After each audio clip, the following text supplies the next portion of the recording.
The You Beyond You, written by Ramzi Najjar, narrated by Frank Block. Dedication. This book is dedicated to my daughter Vanessa, with the hope that she will grasp the material provided herein and model her life accordingly. It is published as a return of appreciation to my parents, my family, and the universe, who all contribute to the person that I am. Preface. In a chaotic world and a life of prevalent restlessness, how can we make sense of the nonsensical? Though the notion may sound far-fetched, the reality remains that this is our current state of being. The world we live in has certainly progressed to untold levels, but it has also rendered us oblivious to our well-being and the pollutants we unwittingly allow into our lives. Through this book, I will attempt to unfold the secrets of living life to its utmost potential, whilst still allowing those that seek balance to celebrate the benefits the world has to offer. This book, I believe, will offer a lengthy discussion on the dynamics of life, their nature, and how they operate. This will not be an easy endeavor, as it attempts to relay a state of living that goes beyond words and expressions. While reading this book, you will get to know about how some of our daily routine habits debase the true value of life. As you dive into this enlivening account of my experiences, you will realize, as I did, that more often than not, it is not the world around us that is to be blamed for the quality of the life we live. It is our approach towards life that determines the quality of living, as well as what we allow to become a part of it. I will also attempt to cross-check with scientific evidence the concepts which I believe form our reality. That differs greatly from that which is always being perceived. In essence, it can be summed up to one idea. You become what you perceive, and what you permit to enter your body. Introduction. I can still recall the day I turned off the TV at my office and looked outside the window across the street where people were walking back and forth. While my gaze lingered, I had a thought: how to dispel the growing unease that I was experiencing. Expatiating the reasons and causes, I realized at that moment that watching massacres unfold in different parts of the world on the news was primarily responsible for my nagging discomfort.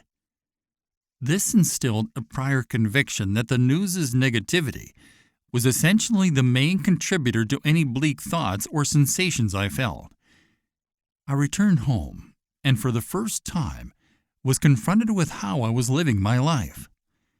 I wondered why I had been subjecting myself to such constant negativity, only to come home feeling drained. I made a conscious decision that day not to watch TV the day that follows. And as expected, my experience was going smoother and better in all directions. That was the last time I watched any TV program, and the first day I gave up what I had attributed as a regular mode of living. A more conscious approach was needed to strive in the environment I lived in. Being exposed to a multitude of experiences, as well as constantly being bombarded with information, meant that I needed to analyze the underlying biological and psychological factors in order to establish my way of living, and consequently, my identity. We amass endless hours of education and knowledge throughout the years to try to assemble all the pieces of the puzzle and make something out of our lives. We try to cope with the people around us as well as our surroundings. We seldom try, however, to comprehensively analyze our thoughts and actions. We rarely take our failures and state of being as a stop sign to return to the point of beginning. We think faster and act faster. And as it is a fast-paced world we live in, we are constantly pressured to keep up. Slowing down the pace is necessary to align our thoughts and experiences and draw constructive conclusions and adequate solutions. Every event, every experience teaches us a life lesson. We only need to clear our minds and adopt a method of questioning to extract these lessons. What we ultimately need to instill in our lives is a curiosity within us to research and analyze matters. One should be reawakened to who they really are and reach a more authentic version of themselves. When we dive deeper into these life lessons, a whole new world will be unveiled, and soon enough, our place in this unlimited universe will be aligned. Humans are fated to win in one instance and fail in another.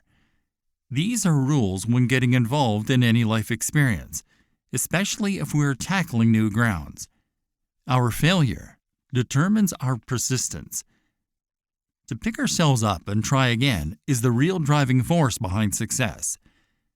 When one falls in life, he must ascertain he has something solid to build on rather than rebuilding on debris.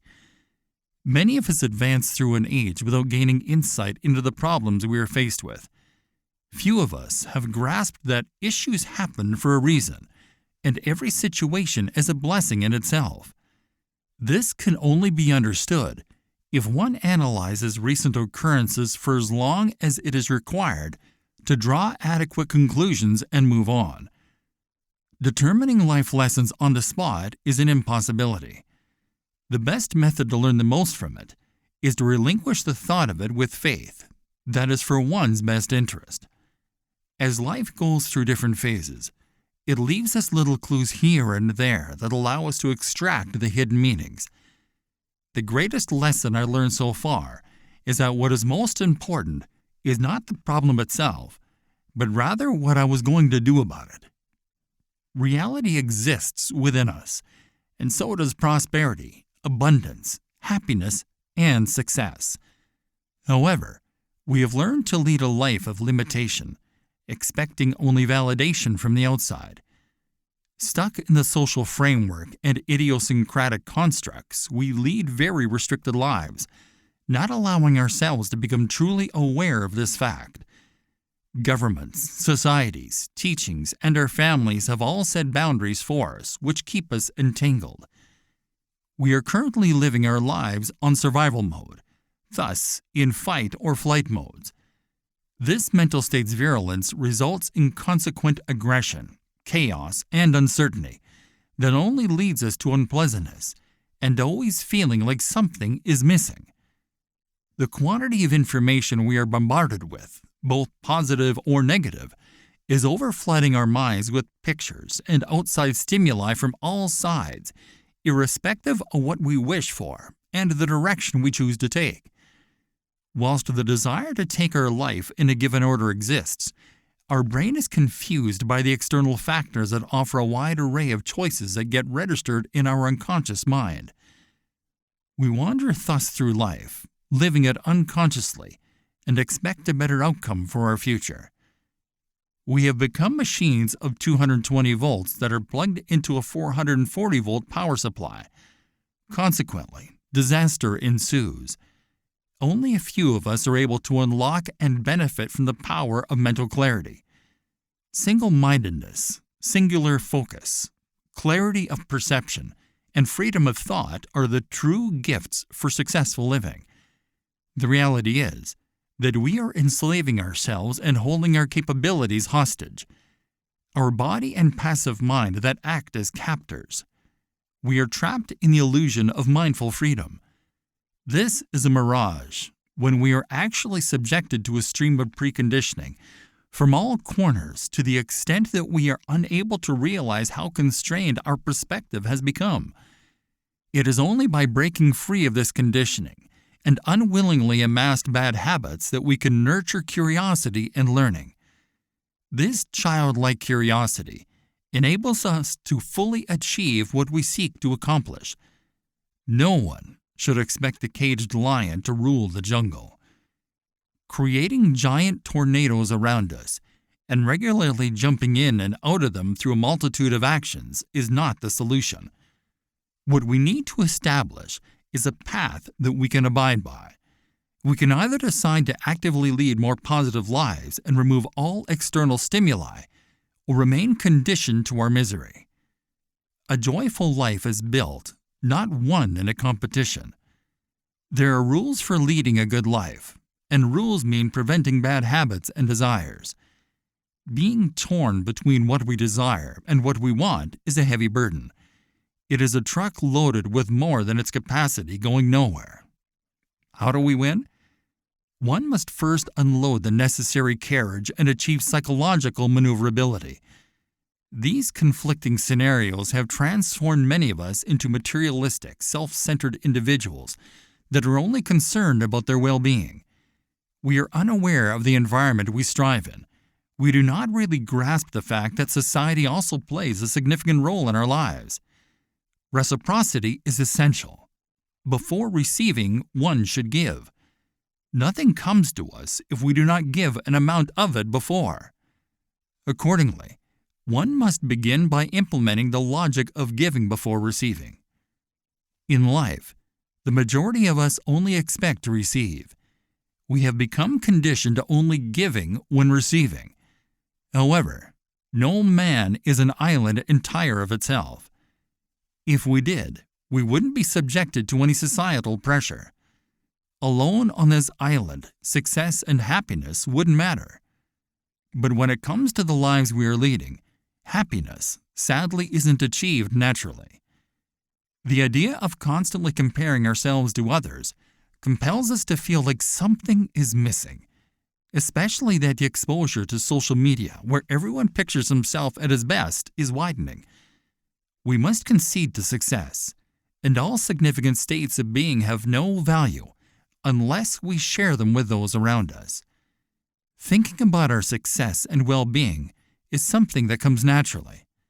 However, those thoughts should be reflected in our daily life in order to create a difference in the world. True joy lies in bettering the lives of others. By doing so, one can almost immediately notice positive improvements in one's own life.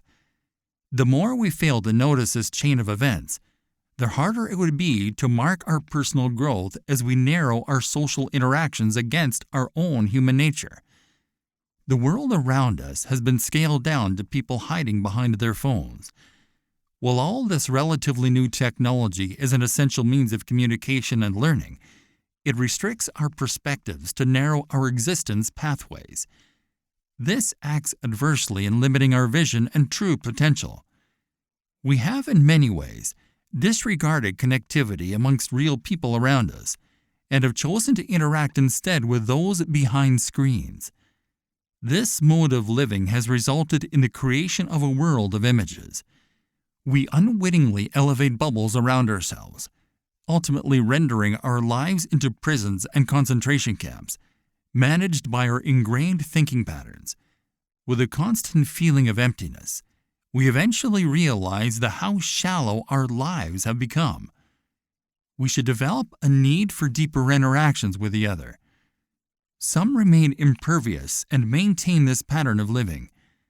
Those that do eventually experience a sense of chaos as though they are sinking in the eye of a tornado. We have developed multiple realities in our heads while turning a blind eye towards our true selves. The ease with which we can access information might have served to amplify our knowledge, yet we remain unaware of the fundamental knowledge. We currently look to our environment only for validation. We are deeply taken by the material elements that surround us, that look very shiny from the outside, without giving real importance to establishing human ties. We have turned our minds into our worst enemies, at a time where the mind is a doorway to a larger, more elaborate reality. At that stage, our mind can only be the pathway to our freedom and our salvation. Suppressing our problems and relishing the illusion of perfection is what served to disable our ability to deal with living reality. Maintaining a sense of utopic denial with a smiling facade is a dangerous psychological game that restricts our ability to live a healthy life. Carried on for too long, one could not climb back up the internal walls of the fake reality he created for himself. Offered across the media, we have become conditioned to seeking out problems, accidents, murders, and general negativity. We enjoy binding ourselves to this negative reality, either for the sake of feeling alive or experiencing a hormone rush. Being cognizant of negative realities adds to our sense of security in a way, in knowing that it is happening outside our sphere. Unknowingly, it has become an effective way for the energy boost, creating distractions and routine disruption. This illusion, though, has very adverse effects on our well-being. What is real around us, as well as what is fake, has unilaterally become who we are. Our subconscious mind is conditioned to store and display whatever information it receives. The subconscious mind does not know how to differentiate between the two sensibilities. For others, life has become a routine, a certain repetitiveness of waking up, killing time with work or other activities, and going to sleep without consciously evaluating the day that unfolded. This, consequently, has disastrous effects on one's passive state of mind. Failing to impose a conscious direction and a clear perception of what we want could trigger a vicious cycle of too many lags, where one tends to forget the past, passively agonizes about the present, and goes to sleep fearing the future. If meticulous attention is given to our thoughts during the day, we might discover that the brain is limited to very few choices.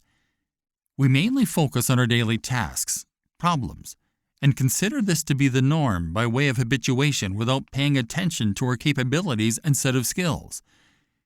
We have thus become small problem solvers as opposed to dreamers. We tend to focus on our daily routines to a crippling extent.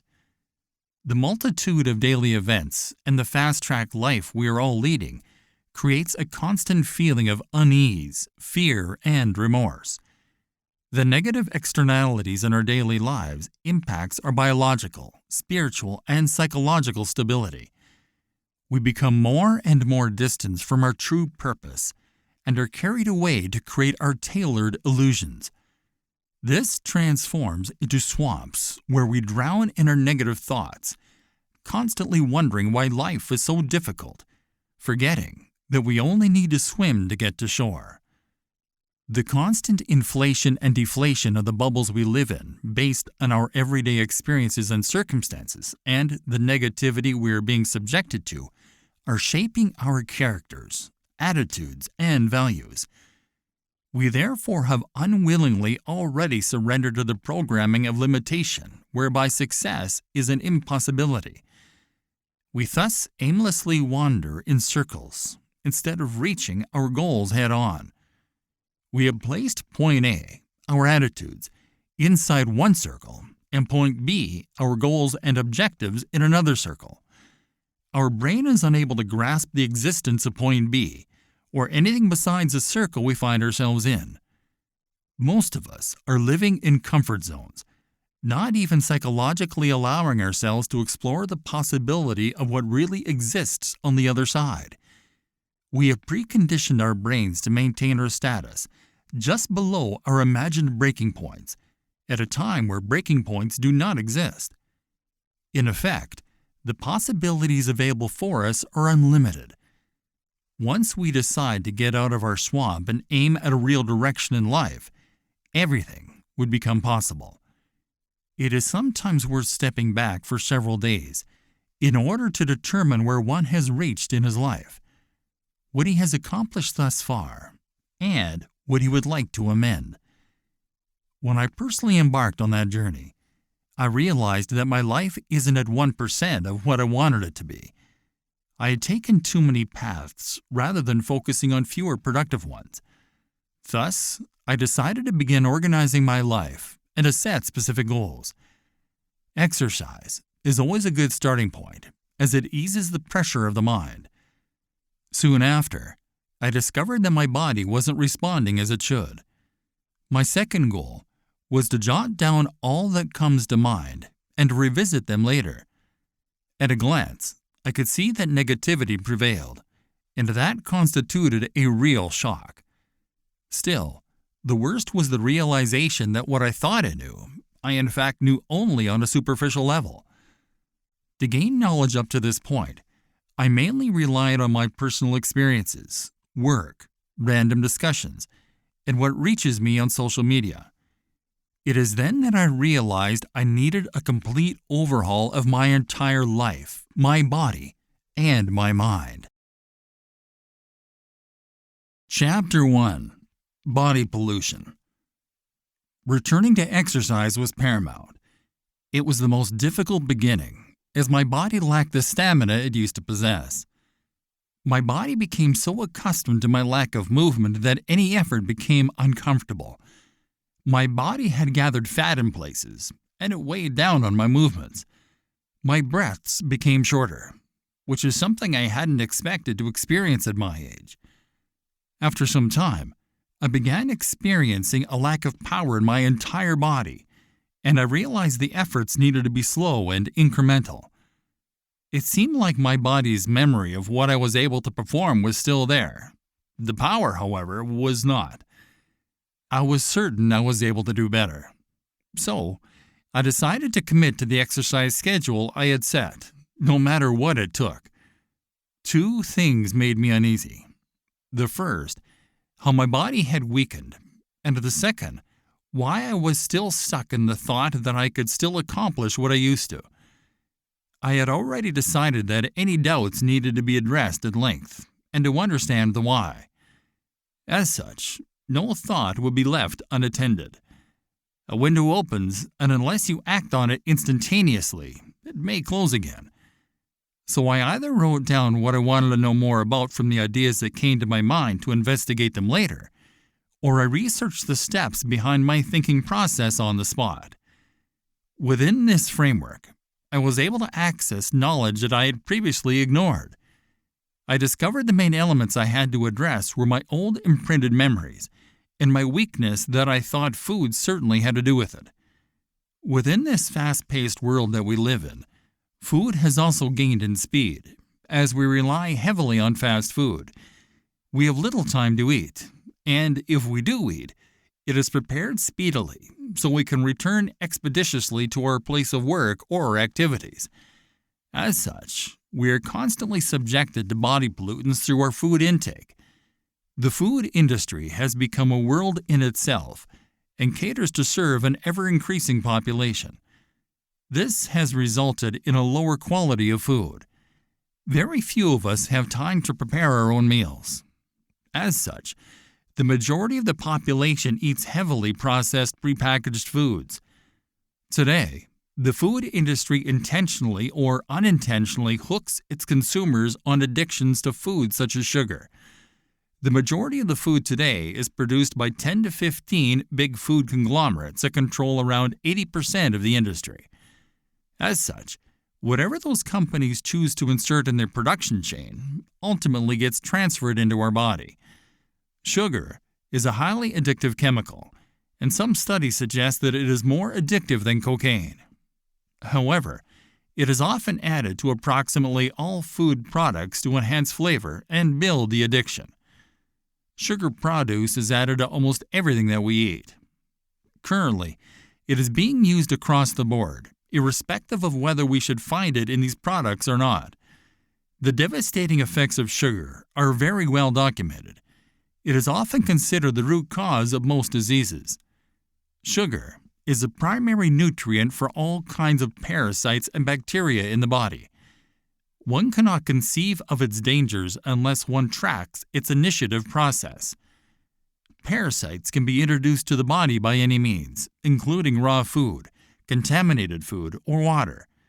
Once they enter the body, they thrive on sucking energy from the body, and thus weakening it, along with its immune system. What is most frightening about these parasites is that they proliferate most on sugar. The sugar cravings you can have are the result of these parasites instructing your brain to consume more of the same product. These are intelligent creatures that constructed an entire process by which they control our brain through different chemicals they secrete in the body and electrical signals that they then relay to our brains. The signals trigger different kinds of cravings related to the food preferences we eat, and can also alter one's behavior on many other levels, depending on the mode of transmission of the parasites and their origin. These are one of the many patterns.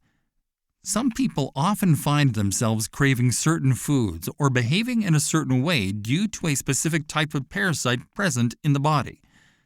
The constant need for a particular type of food can indicate a parasitic infection in the body. For instance, being infected with a parasite while eating raw fish can result in flukes. These push the consumer to crave fish or raw fish regularly. The food given to us in restaurants is mainly contaminated food if it is not adequately cooked or mishandled during storage. We must refrain from eating foods where we cannot trace back its source and composition and the way it has been prepared. Most of our food consumption today consists of bad poisonous habits. Our body was never created to run on more than 99% of the food we are currently eating. We binge on sweets, junk food, and processed foods because that is what is readily available to us and what we have become accustomed to. Contemporary food is not compatible with our body's needs, and that negatively impacts even our smallest cell. The lousy quality of the food we consume causes distress to our bodies and can even alter our actions. This current consumption problem can be likened to buying a car that runs on fuel and trying to feed a diesel.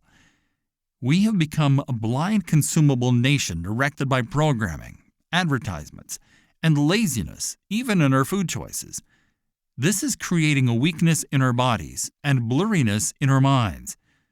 Thus, it goes without saying that one could not see the beauty in life when caught up in a toxic body's gloominess, unable to perform as he should, and feeling constantly weak. When we do realize that our energy level is low, we begin to hide behind the excuse of being tired, which is the main reason for procrastination. We keep postponing actions and duties because of our food quality and the lack of nutrients therein. Even the food we believe is healthy and provides nutritional value in our diet is genetically altered and re-engineered for mass production.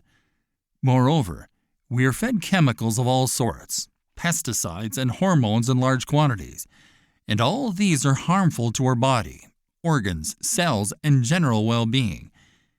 If we think about it, what we are eating as snacks and meals, we will arrive at the sad conclusion that we have drastically altered what is present in nature, and what we are indeed supposed to consume and derive our energy from.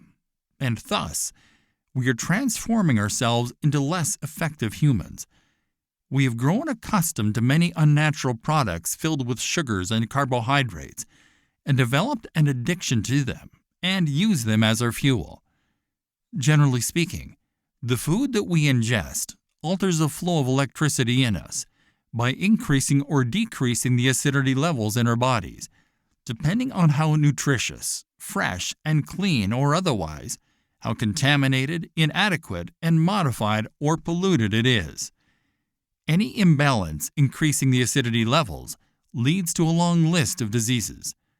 Diseases are thus a result of many factors combined that add up to create a toxic environment within our bodies, and the fact that one is not feeling well and suffering from specific symptoms is the mere result of such imbalance. Once the balance is restored in our body, the illness will subside. The body should run on a certain pH balance in order to operate at optimum levels. Our contemporary food intake serves to destabilize this imbalance, rendering it too difficult for any organ to function properly. Negative thoughts can also directly result from such a pH imbalance, as an acid melee triggers all organs, including the brain, into survival mode, and tempers with the hormone secretions. This serves to redirect our attention.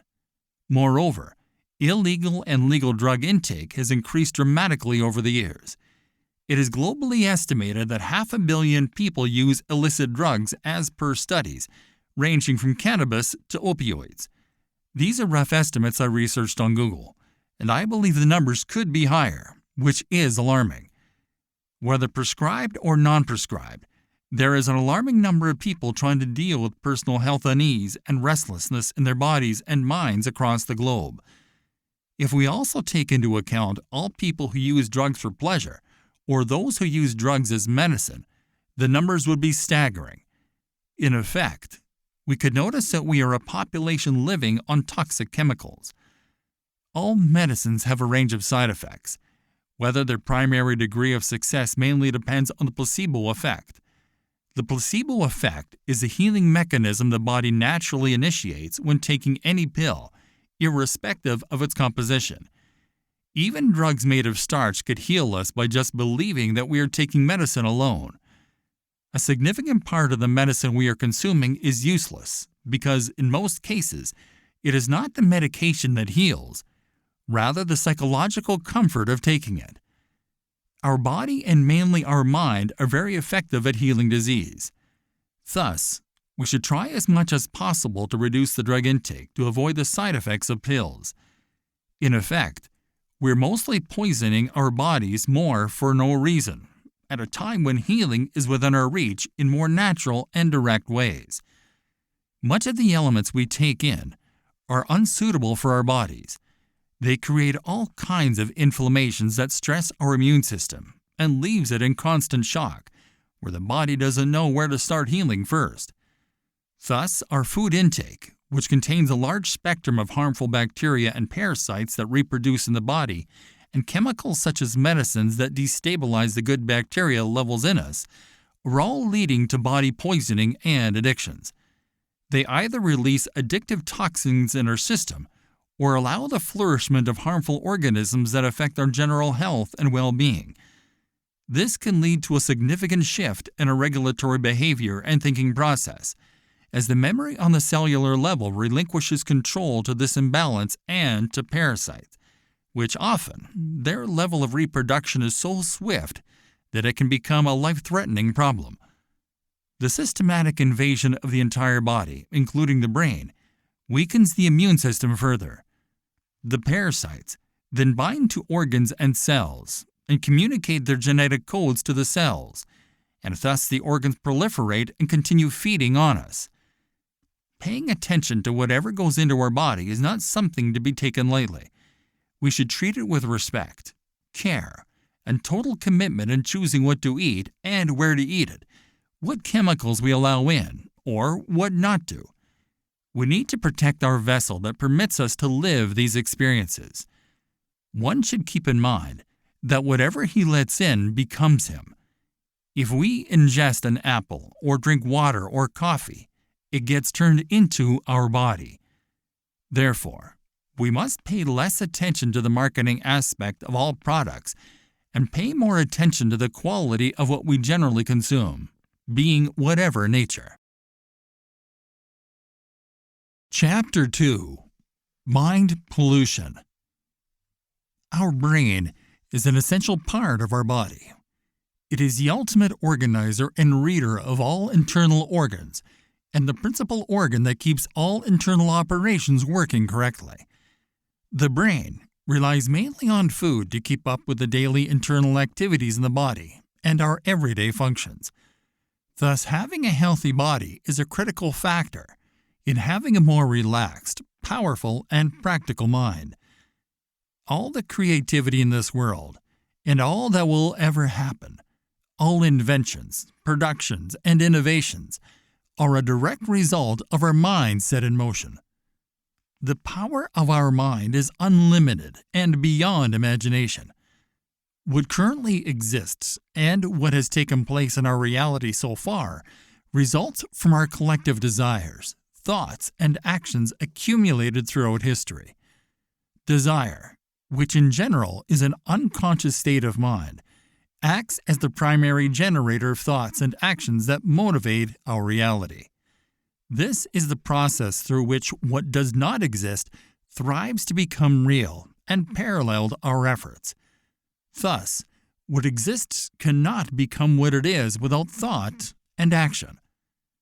As such, what exists and what does not exist combined are essential components that define existence as we extract all that can exist from what does not exist. Humanity can impact what exists, but they know not how to realize what does not.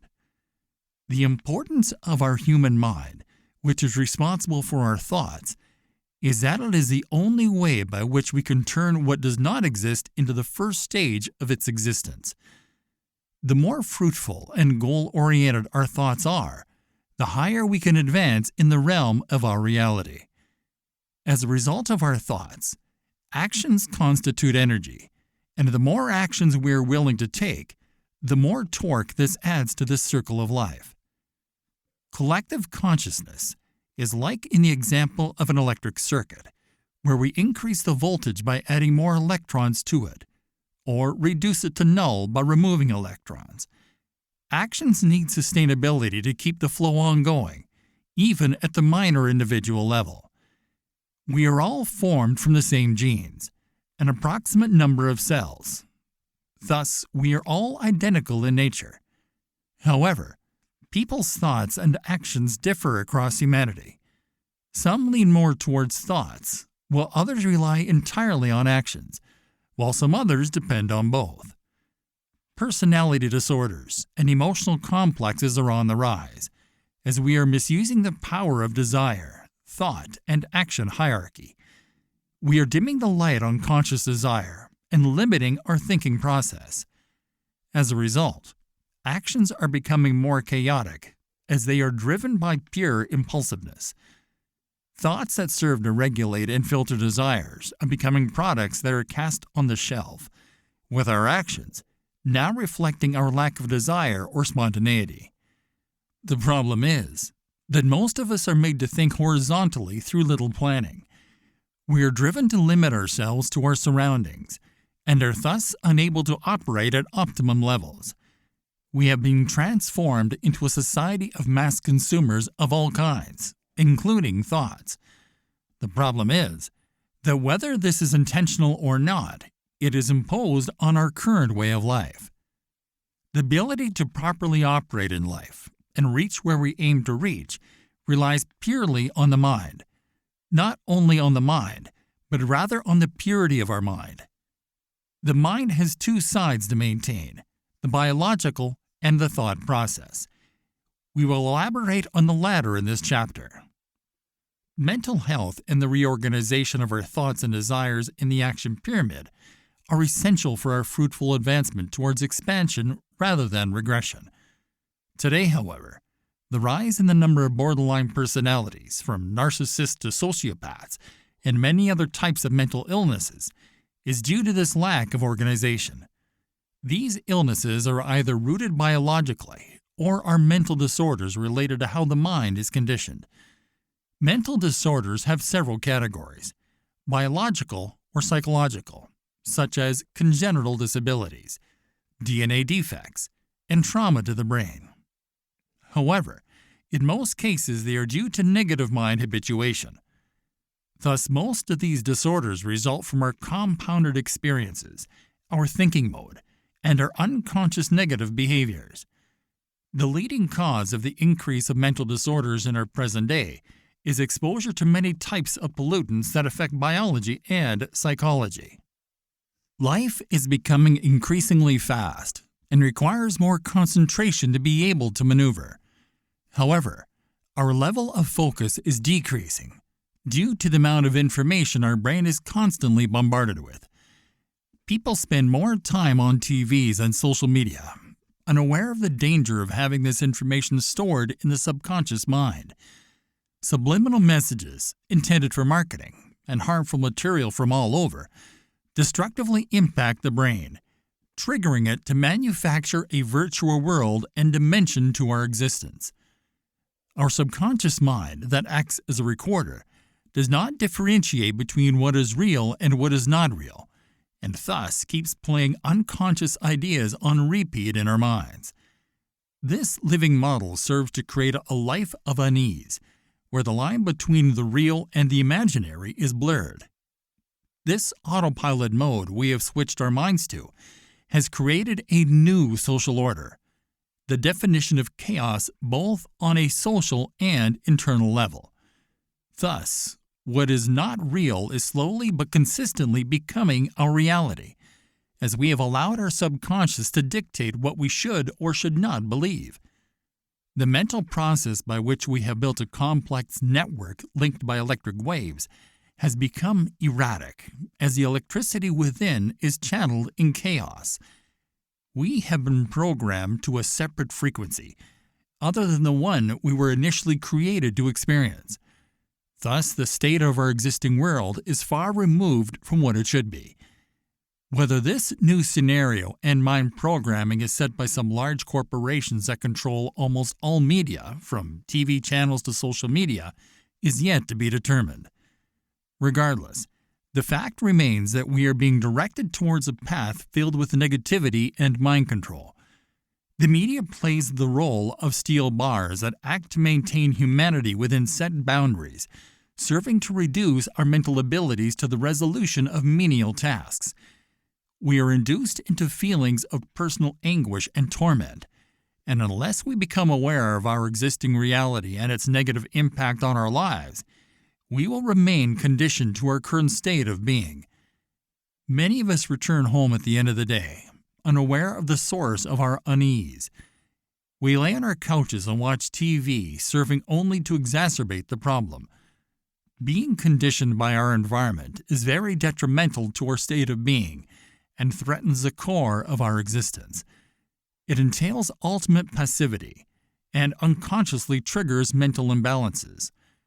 What's more, this modern state of being is acting to limit our brain capacity beneath its true potential, to an extent where we become mentally crippled while living under the illusion that we are gaining more knowledge from these information sources that are limiting us. Mind pollution is distracting us from our true life purpose.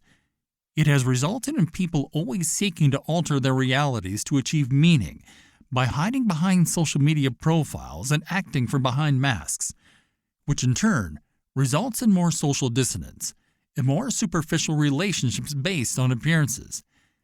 Negative mind programming is currently taking over the globe through news blitzed from all directions, imprinting all the negativity into our state of being. Watching a horror movie for the first time can have a significant psychological and tormenting effect on anyone watching. After being watched multiple times, the shock effect is somewhat mitigated. We are numbed on the outside while believing it does not affect us from within. But the truth is that it does. It disturbs us on all levels through our subconscious minds without fail. That is how programming works. Whatever we experience becomes engraved as data in our memory, while we are completely unaware of it. Whenever we let our brain get accustomed to negativity, our approach to life goes down a poisonous wormhole. Our mode of thinking is being polluted by so many programs that our subconscious records in an alarming way.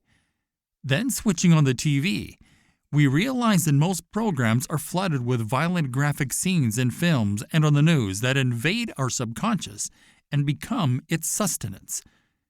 When we encounter negativity and bad experiences in our real life, we relate it to the information already stored in our minds and subconsciously deal with them with our imprinted thoughts. We engage without thinking of the consequences. We thus transform into negative, harmful beings, spreading negativity into our immediate surroundings without even realizing it. People who can kill get accustomed to such acts. Most criminals do not show remorse and are unaffected by their actions. Soldiers are similarly programmed to act without too much questioning, although much sorrow can ensue such actions. What begins small grows with time. This is the law of existence.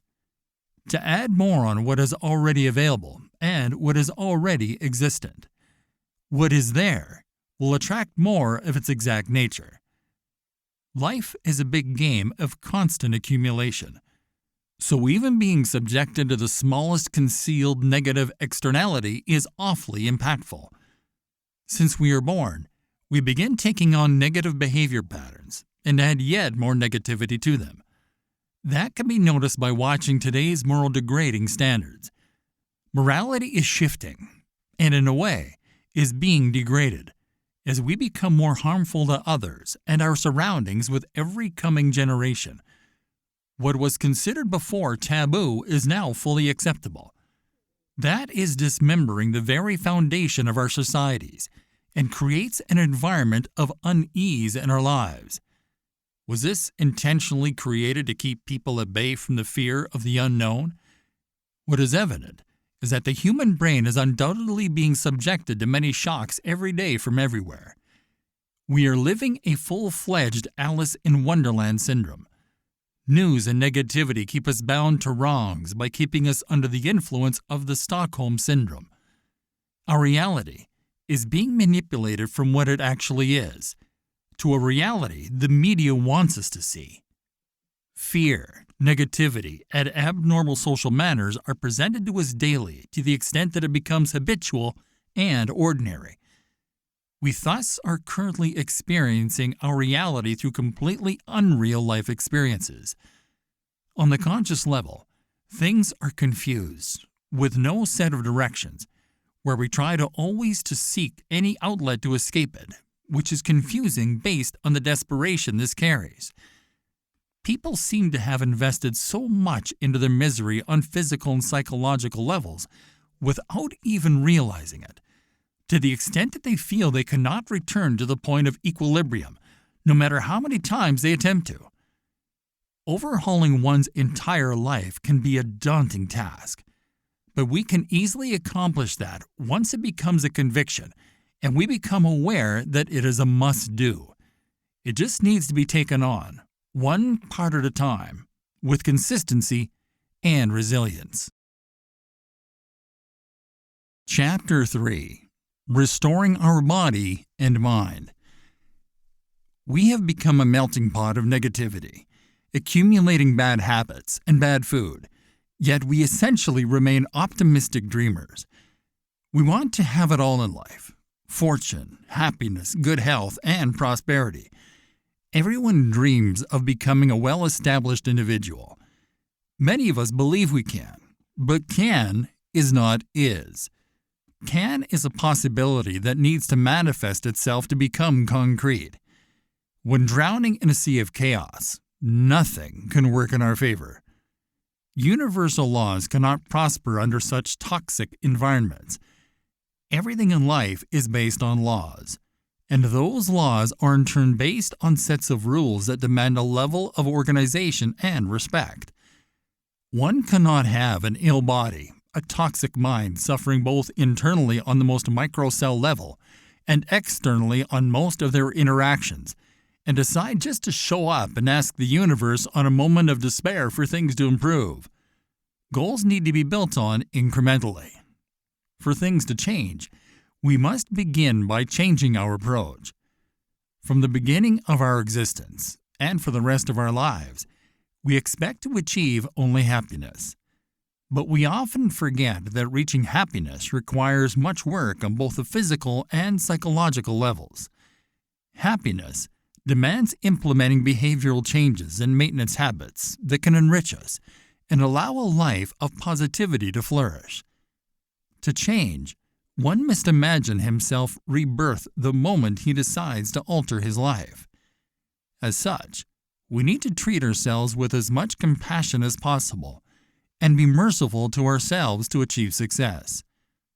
To create a constructive environment for happiness, we must walk the extra mile with dedicated life goals. Remember, we are trying to tread on the other side to achieve ultimate joy, and we must leave all old negative trophies behind, as we need to carry less weight as possible. Before contemplating the thought of calling on laws that go beyond ourselves, like the laws of attraction, the law of cause and effect, etc., we should first work on the laws that lie within. Thus, taking the what's within to the what's without. At times, people find luck and succeed in life. But if the within is left unattended, their success would be partial, and all could be lost if not properly maintained. Getting lucky is a probability that relies only on fragile chance and does not sustain a lasting long-term effect. Although getting lucky and succeeding in a particular instance is possible, the result of a whole life that relies only on chance has more risks than rewards.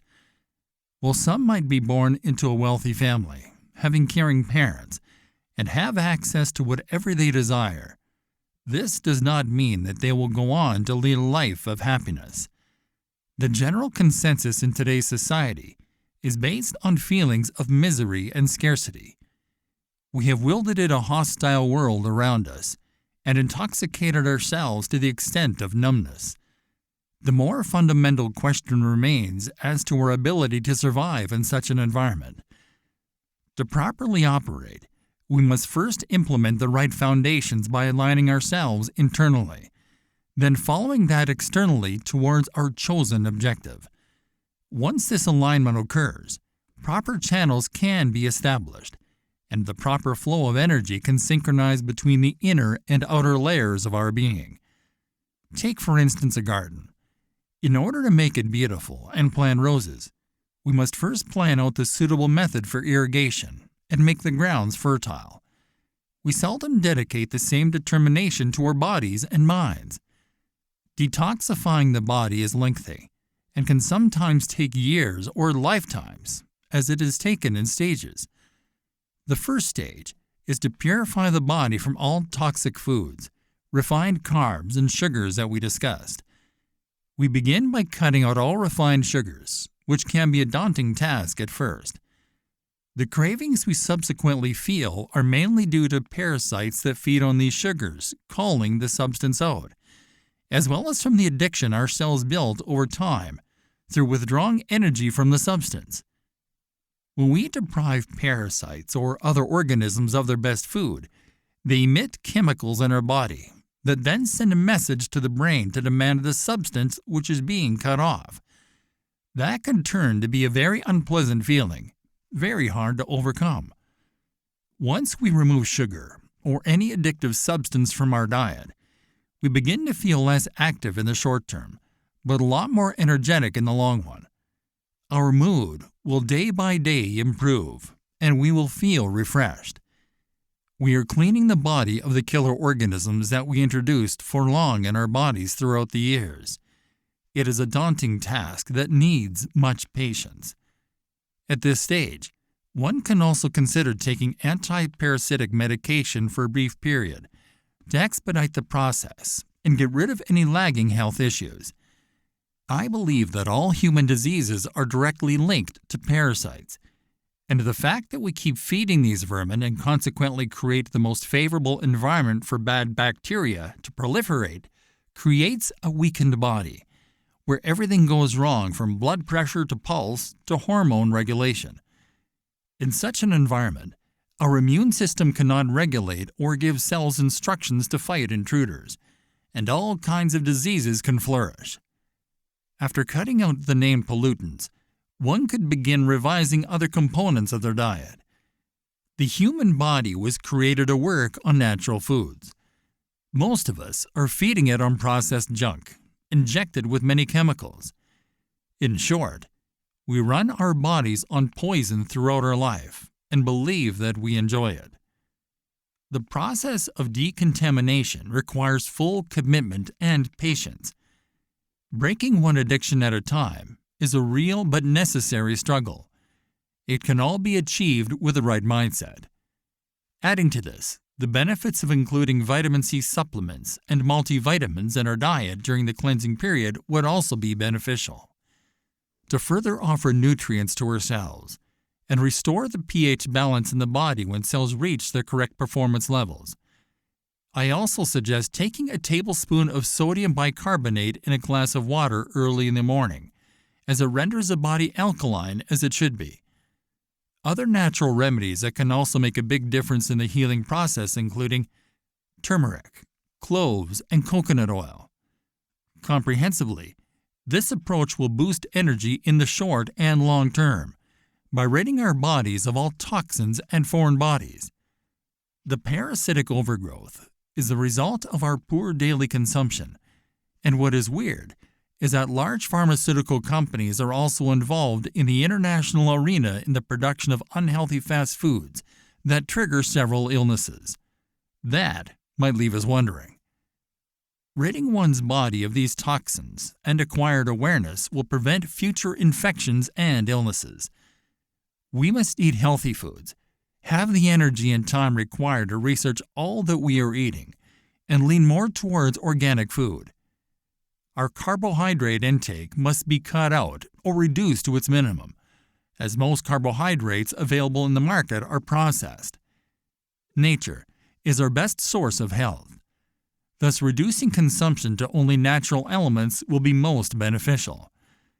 All diseases are derived from nature, and thus their cure can equally be found in nature. Consuming golden milk on a daily basis, once in the morning or once in the evening before bed, would be advised. The drink consists of turmeric, ginger, pepper, and lemon boiled for a couple of minutes.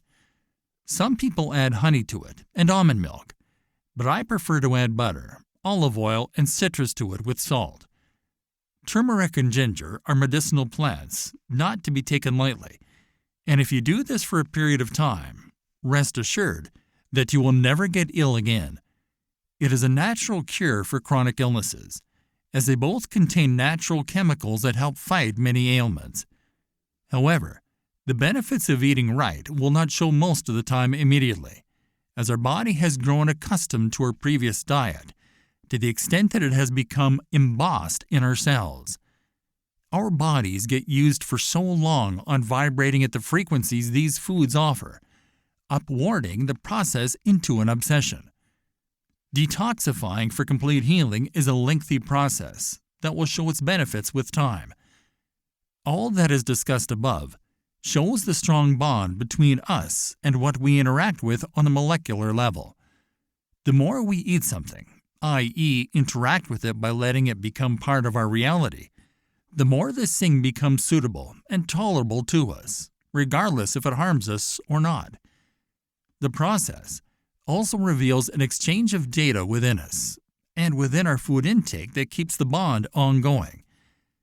People, I think, select their diet and food preferences based on memory, arising from their personal experience when interacting with their food, and the subsequent feelings the experience generates in their bodies, and the sensory experience stemming from consuming certain nutrients. Our eating habits are thus a direct result of different memories at play. It is an array of taste, smell, and sensory memories combined. All this demonstrates that food is a personal free choice, and a conditional choice based on an entire memory interface between us and food. The link between our diverse memories, which are contained in a multitude of our cells, and those that exist in the food we consume at this stage becomes clearer. It is an acquired link between the memory that runs in our bodies through our brain and senses, and the memory that runs in food in its texture, smell, and taste. Since this is acquired and built on the memory level over a long time, switching to healthy foods requires a regimented effort to erase old acquired memories and build new ones. We must proceed to delete all memories previously assembled and begin stamping new food experience as new memories on our mental and biological levels. This is, I believe, the best way we are able to overcome addictions. Once we put our bodies on the right track to restore body balance on a cellular and biological level, the second phase of purification, which is cleansing our minds of pollutants, can be undertaken, as it becomes clearer to us how to do it and less painful. For mind detoxification to succeed, more significant efforts are required, as it is a game of will and persistence.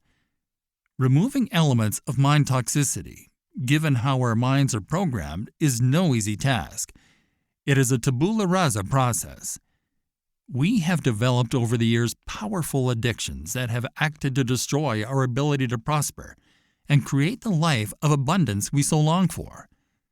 To dismantle all this, we need a very dedicated process that requires devotion, patience, conviction, and a lot of stubbornness.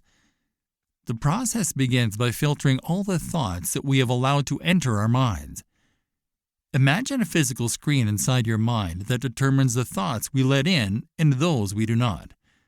Thus, we should become more conscious of our thoughts and accord ourselves the proper time needed to think about what we think of. Once we master the awareness of what we are thinking, we can begin reflecting on our ideas and whether they are worthy of becoming a part of us or not. This is the first step to controlling the subconscious mind, as we are determining now what we attribute more importance to and what we let become a part of our mind. If the ideas or thoughts that come to your mind are negative, you can develop techniques to remove them before they are birthed, never letting them enter the unconscious sphere. The methods are all yours to invent, but all must rely on your awareness that you should remove negative thoughts at all costs, and as soon as they come to your mind by disregarding them on the spot and replacing them with any other pleasant scenarios. That will also automatically allow for more positive thinking due to the absence of negativity and lead to a healthier thinking process. Some negative thoughts are so powerful that we cannot forget them easily. Those should be set aside and ignored during the day to logically deal with them when time allows to sort matters out calmly. Thus, no negative thought should be kept unattended, and full attention to entire life should be accorded. Whilst small negative, irrelevant thoughts can be directly shut down in your head, bigger issues need a lot of thinking about how to dissolve them. They, however, should not become a worrying obsession, as what emerges always subsides, and when you are calm and think logically, all can be resolved. In the example of a thought that keeps coming to mind, it will be an arduous process of determining where we must try again until the thought dissipates. The persistence of some ideas not to leave our minds is mainly due to the fear factor arising of the outcomes of what those thoughts could represent in our future if they materialize. Fear is not real. And believe me when I say that it is today the most dangerous mental illness our civilization is having.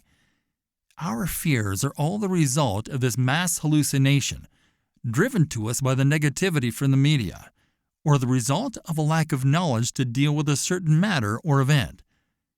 Most of what we fear does not happen, and if we educate ourselves and get the proper knowledge to resolve the situations we fear, fear subsides. Unless one keeps fearing outcomes irrationally and remains ignorant or blind to how to solve matters, he will never invite unpleasant scenarios to happen in his life. Be bold when dealing with your fears and negative thoughts, and show full control. And believe it or not, the majority will dissipate. At this stage, some people in our lives will dislike our new reality when they notice a change for the better. But do not let that discourage you. Others will disappear from your life under the excuse that they do not recognize you anymore. Some, at this stage, you will let go, as you also must begin to filter out some people in your entourage that constitute a negative influence on your well-being. This might be painful, but it is necessary. Many just give up and stop trying at this stage, as they let desperation take over and go through life just expressing how unfair and discriminating it is, and how people are judgmental and harsh at times. Well, I have never seen anything fairer than life. What you invest in and let in prospers and multiplies. Consider your life as an equation of A plus B plus C. When the equation is as such, you always get back as results combinations of the givens you already set and incorporated in your way of living on different levels before, like AA plus B plus CCC, or A plus BBB plus CCC. When working on your equation of A plus B plus C, make sure that all givens are positive and meaningful. At times, people might get in your life and drop in a D. As an example, you are working on a specific project, and someone criticizes you and starts to downplay your efforts. This criticism might agitate you in a way. You might begin to shout at that person out of feeling irritated about what he or she said or did. This occurrence has added now to your life a new given which is harmful. This new D has rendered your life's equation as an A plus B plus C plus D. Although what you incorporated up to this point were all positives, a new negative variable was added without even you realizing it.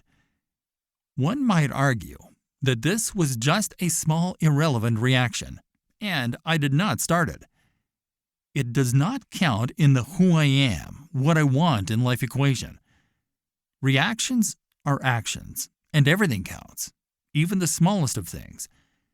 We take our negative reactions to others as an excuse to continue doing wrong, while entitling it with natural behavior and response. It is not. You have incorporated the reaction in the equation, no matter what the trigger was, so it counts. If you are getting bad results, it is almost because of all the culmination of your previous unconscious deeds, thoughts, and actions you allow it in.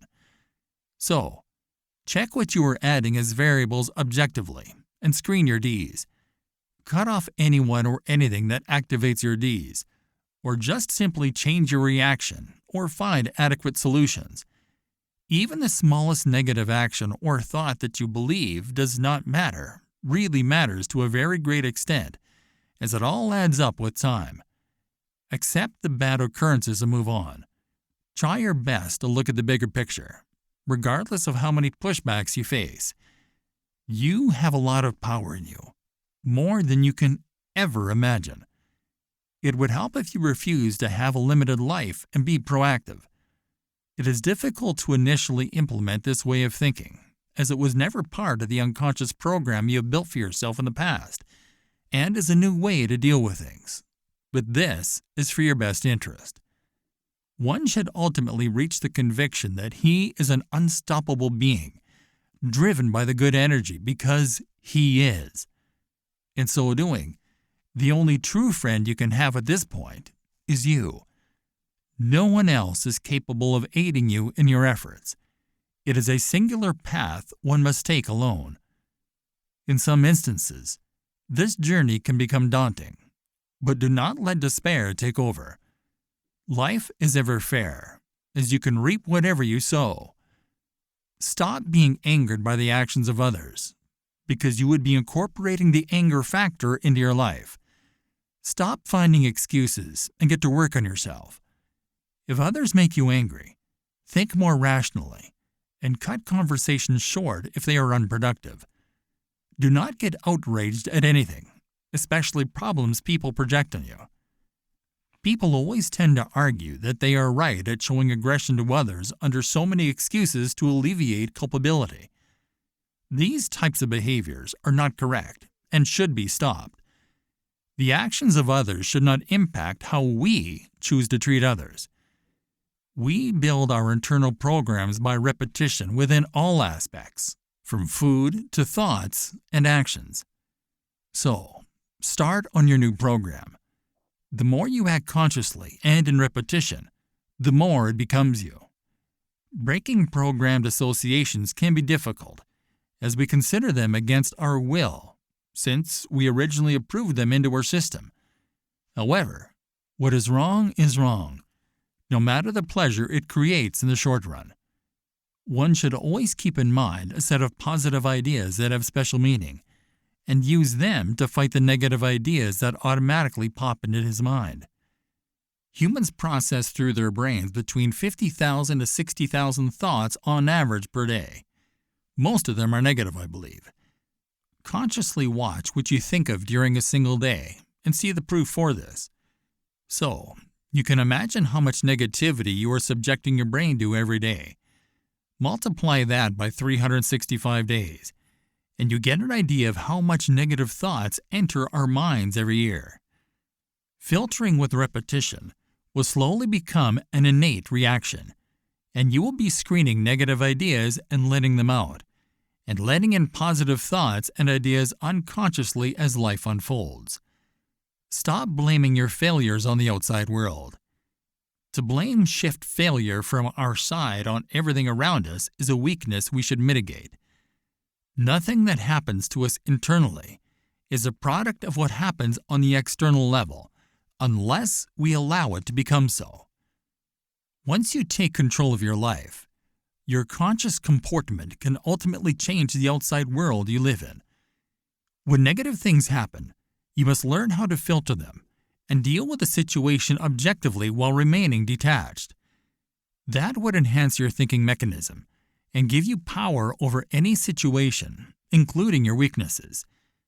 The second step would be to remove all other external sources of negativity.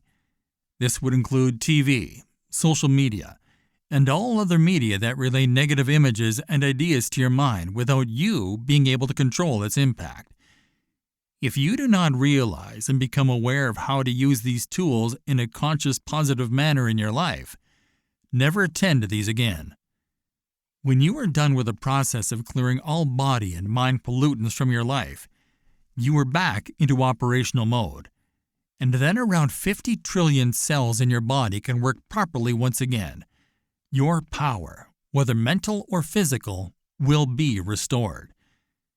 What is most important about this process is not only that you will become healthier, but that you will now be able to direct the energy towards whatever goal you desire productively. Your 50 trillion cells generate an average of 0.7 volts per cell. You can now fully grasp how much power is running through your body and mind. You can also discover your abilities to redirect such energies into more productive tasks. You can now start using your body to emit and absorb energy from and to the outside. You are an electric being, run entirely by electricity, and this electricity generates the magnetism and the frequencies required to lead healthy lives the way you intended to live it, and attract whatever you want to draw from the outside. We and all beings and all elements in this universe are interconnected through energy, magnetism, and frequencies produced by electricity. You have a conscious job to undertake in what concerns detoxifying your body in order to operate properly in this matrix. The body is a complex machine, and if you do not organize it properly, it will take you on a negative journey and a crazy roller coaster, both physically and psychologically. To go beyond complexity, the simplest assumption is to make sure you let in only good quality consumables on all levels. We should reach the conviction that if we do not get our mind programmed ourselves, our minds will get programmed through external and internal means. And if we do not shape our body, it will get shaped by its desires. Moreover, we should remove all fears from our daily lives, as the majority of what we have feared throughout our lives are paper giants like we have discussed. We have based so much of our life on conditioning, and the belief that we believe whatever we are told to be true must be true is actually invalid. Moreover, we should work on what we present to those around us and pay close attention to what others offer to us. Lying, plotting, conspiring, and trying to deal with others in an unethical manner, all will derail you from the main path you have set for yourself and will lead you where you do not want to go. The truth always finds its way. So, you must be vigilant not to offer them to anyone, and not to let anyone introduce them in your life. Furthermore, all this will create negative scenarios down the road. Usually, lies need a lot to be maintained and are so averse and can lead one to become pathologically sick. Our inner voice usually tells us what is wrong in our lives, from food to many other wrong choices we make. However, there is always something that makes us lean towards shutting this voice up and continuing with the addictions we have accumulated. We must always listen to this hunch and never go against it, as it is our body and mind telling us we are going in the wrong direction. We have been addicted to short doses of high adrenaline in whatever we do, and away from the simpler life we are meant to lead. This new path requires all our senses, thoughts, and conscious mind to be lined up towards our general well-being. When this happens on the inside, all environmental stimuli or experiences will have no internal effect on us. The harmful elements will get automatically filtered by the system we have put in place. Moreover, one should give great importance to breathing, as it is the entire body's regulator and the main source of life. Try not to breathe for a few minutes and see what happens. We rarely breathe consciously and think very little of this process, which is crucial to maintaining a good life. Once body and mind are cleansed of toxins, the first breaths are usually doubled. That is because the body needs oxygen to compensate for the toxin suffocation we had been subjecting it to. When fully detoxified with time, you would notice breathing deeper but less often. This is the sign that you have found your balance. At this level, you are working on changing your body and mind and programming them into more effective choices that will improve the quality of your life, health, and the control you have over your future. This works because you are imprinting your body and mind with new memory particles and deleting your program's old memory. A more profound phenomenon is now taking place. You are creating a new you. Currently, we are living in an era ruled by image consultants, where the majority of what we see outside is fake. From actors to famous people to politicians to bloggers, they all are letting us see another shining image of the world. However, the inside is shallow and empty. Real change is not about shining your outside image so you get more followers on Instagram or more votes in the elections, and is instead a job intended first for your mental and physical health before anything else, to be complete on the inside. Once you have cleaned what is inside, the image you project will directly reflect this change and shine by itself. The process is achieved by you towards a less chaotic state of being. Upon completing the restoration of your body and mind, you can begin by adding up the necessary steps to flourish on all levels. Chapter 4. Getting imprinted with the correct memory. While working on clearing many pollutants of body and mind, things become more evident, and a guaranteed deep feeling of wellness prevails. On this level, one starts wondering how this same being with the same cells, organs, and brain shifted his own life, which he always viewed in one direction, to a broader, more explicit dimension. The process of change itself is so meaningful, as it requires moving from one level to another. This change happens by imprinting our biological body with new memory, different from the one that was already there. When we exercise, the pressure and vibrations produced are stored in our muscles as memory, which is later reflected in muscle size and shape. The brain carries out the process of storing the movements. Every day the brain stores new thoughts and actions through electrical imprinting, which on revisiting becomes refined ideas and necessary information. All atoms, cells, and organs in our bodies have different abilities to store memory in them, and not only our brain. And I believe the model that we are what we think, which we have been taught throughout our history, is not too accurate. We are rather all that our body stores as memory, and should treat our thinking process in that context, with the thinking being the ability to read this data in a simple or complex manner. Thoughts are generated by all parts of our body and processed in the brain, which is only one part of our thinking mechanism and plays the role of all memories reader. Muscles, bones, and all organs store different types of memories and also play a major role in the thinking process, as they share all their memory with the brain to take note of it and use it as when needed.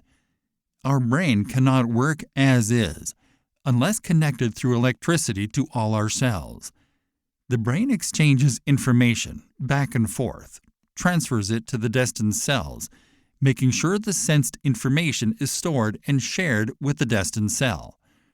Come to think of it, if in exercising, the information was not stored in the muscles, then instead of bulging muscles, we would have a voluminous brain. What happens during this exercise is that pressure builds new memory in our muscles where it is stored. Our brain, in return, gets information of the stored memory in our cells and registers the occurrence.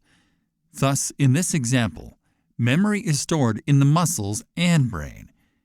If we give the whole mechanism that runs our lives a close look and scrutinize and analyze the processes involved, one will discover that all that makes our life possible the way it is mainly memory imprinting, i.e., the ability to acquire new information from other types of memories. Let us interpret this from our inside out.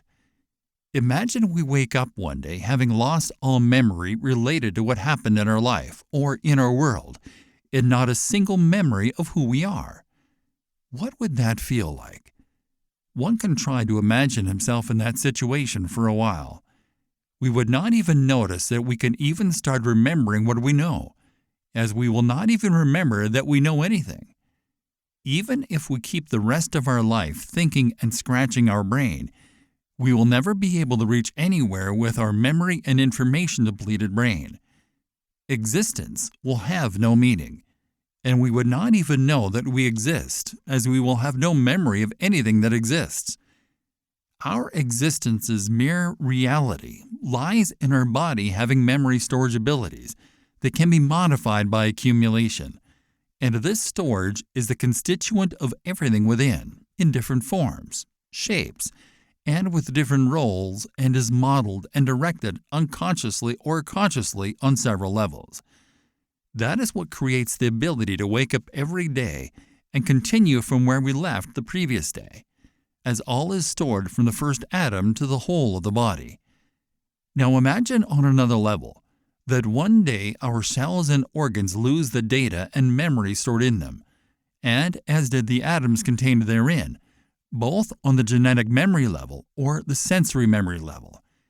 Even if we try to recall on the conscious and unconscious levels, our bodies will immediately collapse, causing chaos within, and life would not be anything like we generally can experience.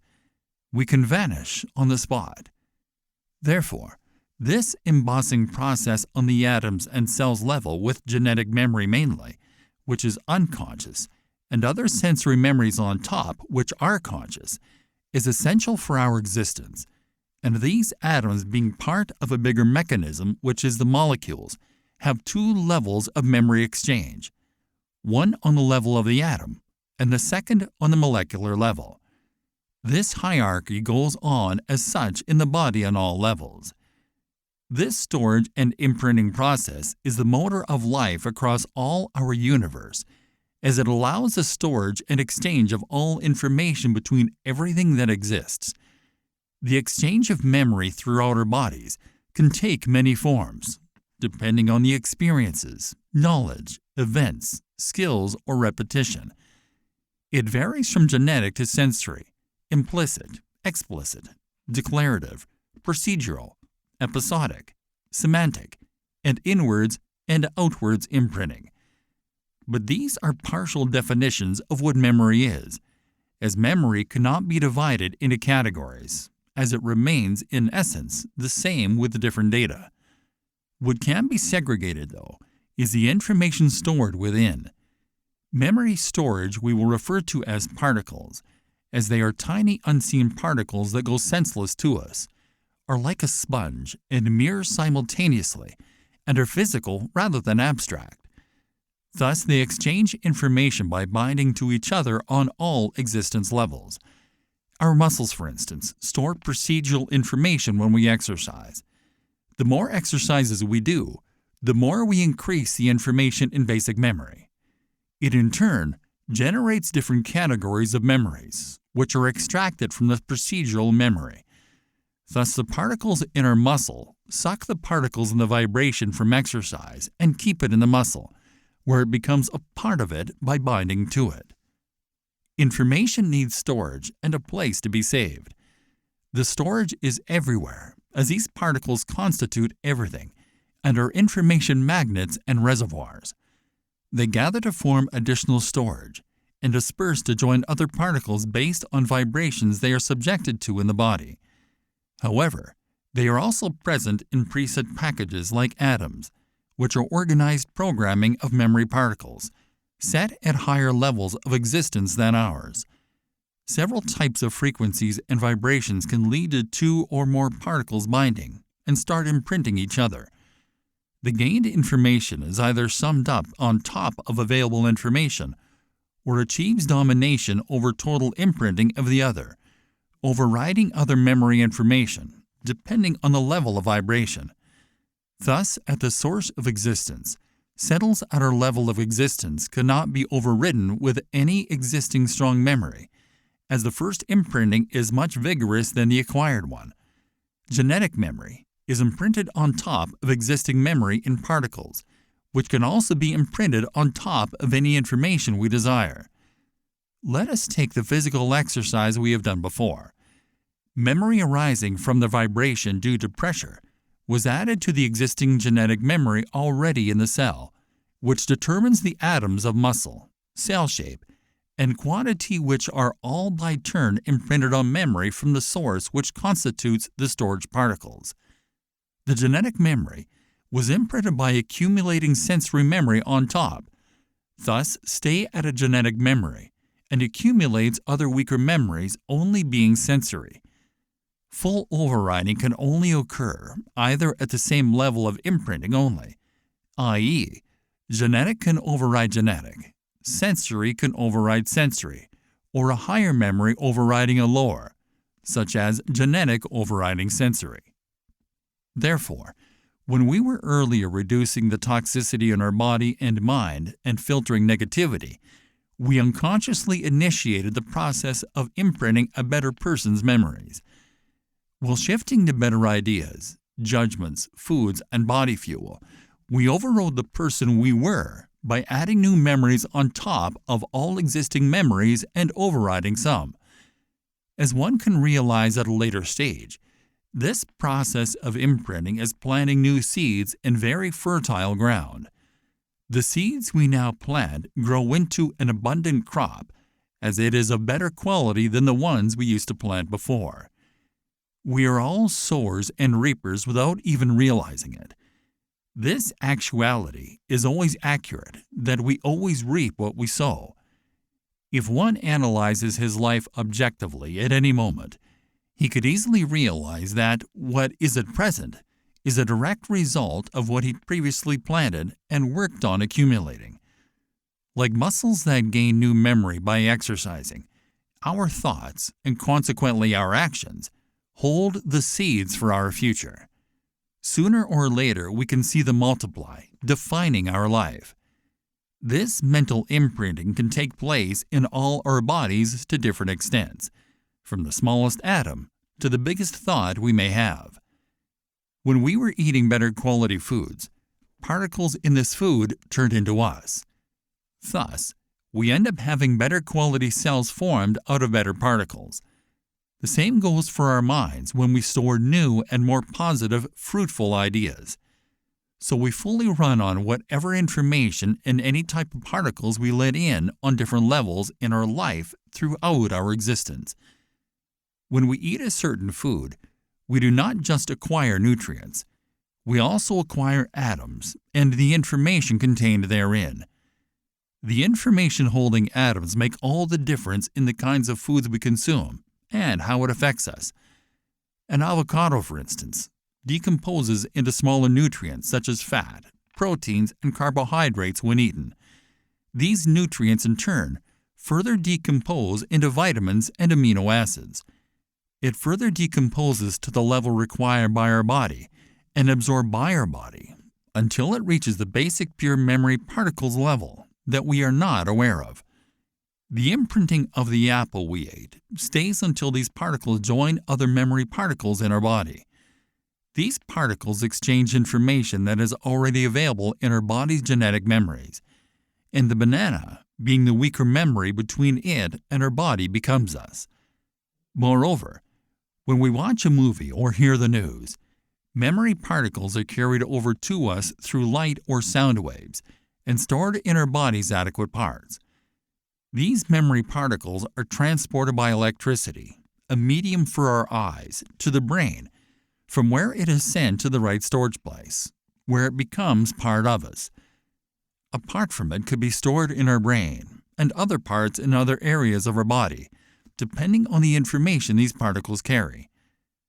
Pain, by being hit by a rock for instance, is being imprinted on us through vibration consisting of particles on our skin or muscle or bone, where these particles get through the skin, bone, or muscle, etc., turned into electricity by receptors on our skin, and travel directly to the brain through the adequate channels being the neurons, where it is read and stored. Based on the memories of such incidents stored in it, the brain sends signals composed of memory particles carrying the information required to be acted upon to the concerned parts of our body. It also sends signals to our skin if the vibrations were strong enough to act in a specific way. Having an objective reflection on whatever we have worked on gathering throughout these years from everywhere in this context is a must. At this current moment, both our body and mind are the image and sum of all conscious and subconscious information in memory particles we have gathered and stored in before. Whether this information is related to genetics acquired from our parents or consumed food and acquired experiences, it is all memory and is stored in us in memory particles. Apart from that, imprinting can also occur through information-filled floating memory particles available around us. When stored in us, all information is reflected on our inside and outside. They shape our interiors, including our thinking process, and therefore determine our general well-being and actions that control our exterior. The information gathered can be shared with our inside as well as our outside, with any kind of element we choose in unlimited potentials, through our conscious or unconscious and actions related thereto. There's unlimited potential as to how we can model ourselves and our environments given that accumulation. The memory we gather can be extracted from everything around us and how we experience it at all levels, and it is the direct result of all that we see, experience, feel, taste, smell, or hear. Our atoms are made from trillions of memory particles we cannot sense or see, continuously being imprinted by exposure to everything seen and unseen.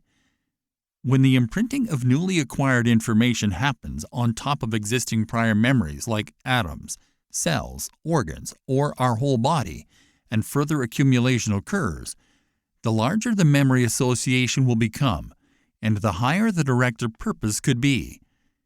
In our bodies, the organ memory and role prevail over the role of the cells. So do the cells over the molecules, and molecules over atoms. When a cell is isolated, the memory particles within it shift their purpose to cater to the cell function, unlike when it was part of the organ.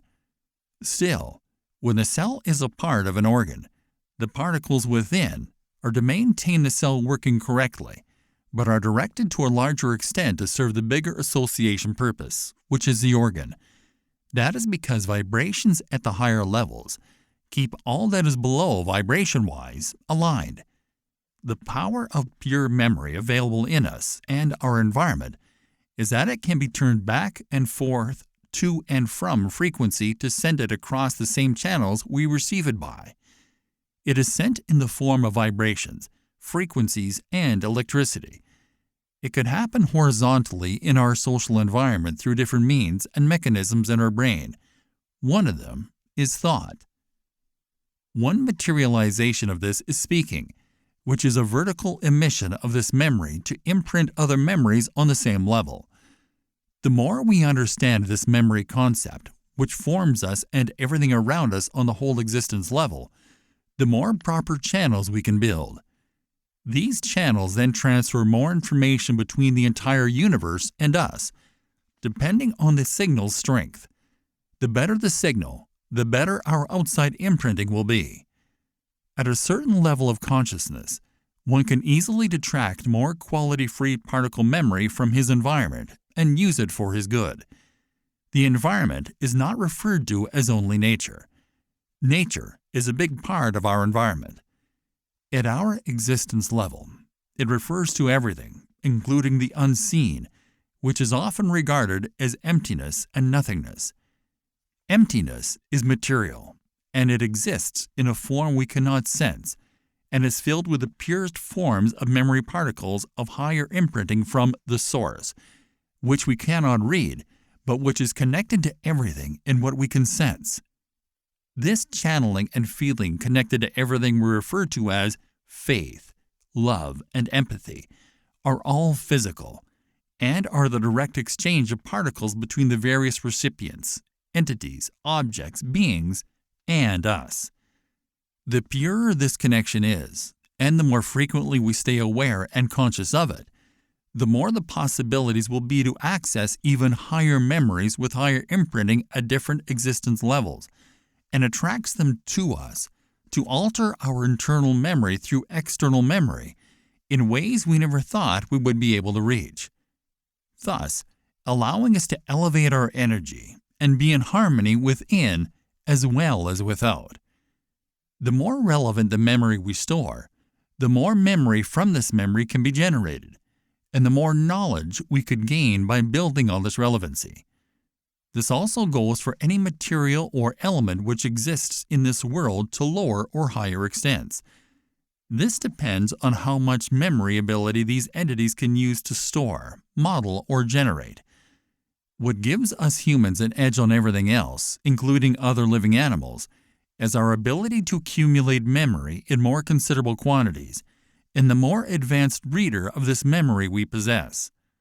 Repetition over considerable time, commitment, action, and devotion are all ways of imprinting that allow us to increase the effectiveness of what we store as information and how we can use it through action. Multitudes of research have been conducted on the ability of elements to store memory. However, we will take the example of water, even though every element is equipped with such abilities based on memory exchange. Water, for instance, despite being a simple element made of hydrogen and oxygen, can store memory in so many forms. Many experiments conducted on it confirmed beyond doubt that it could store different kinds of memory.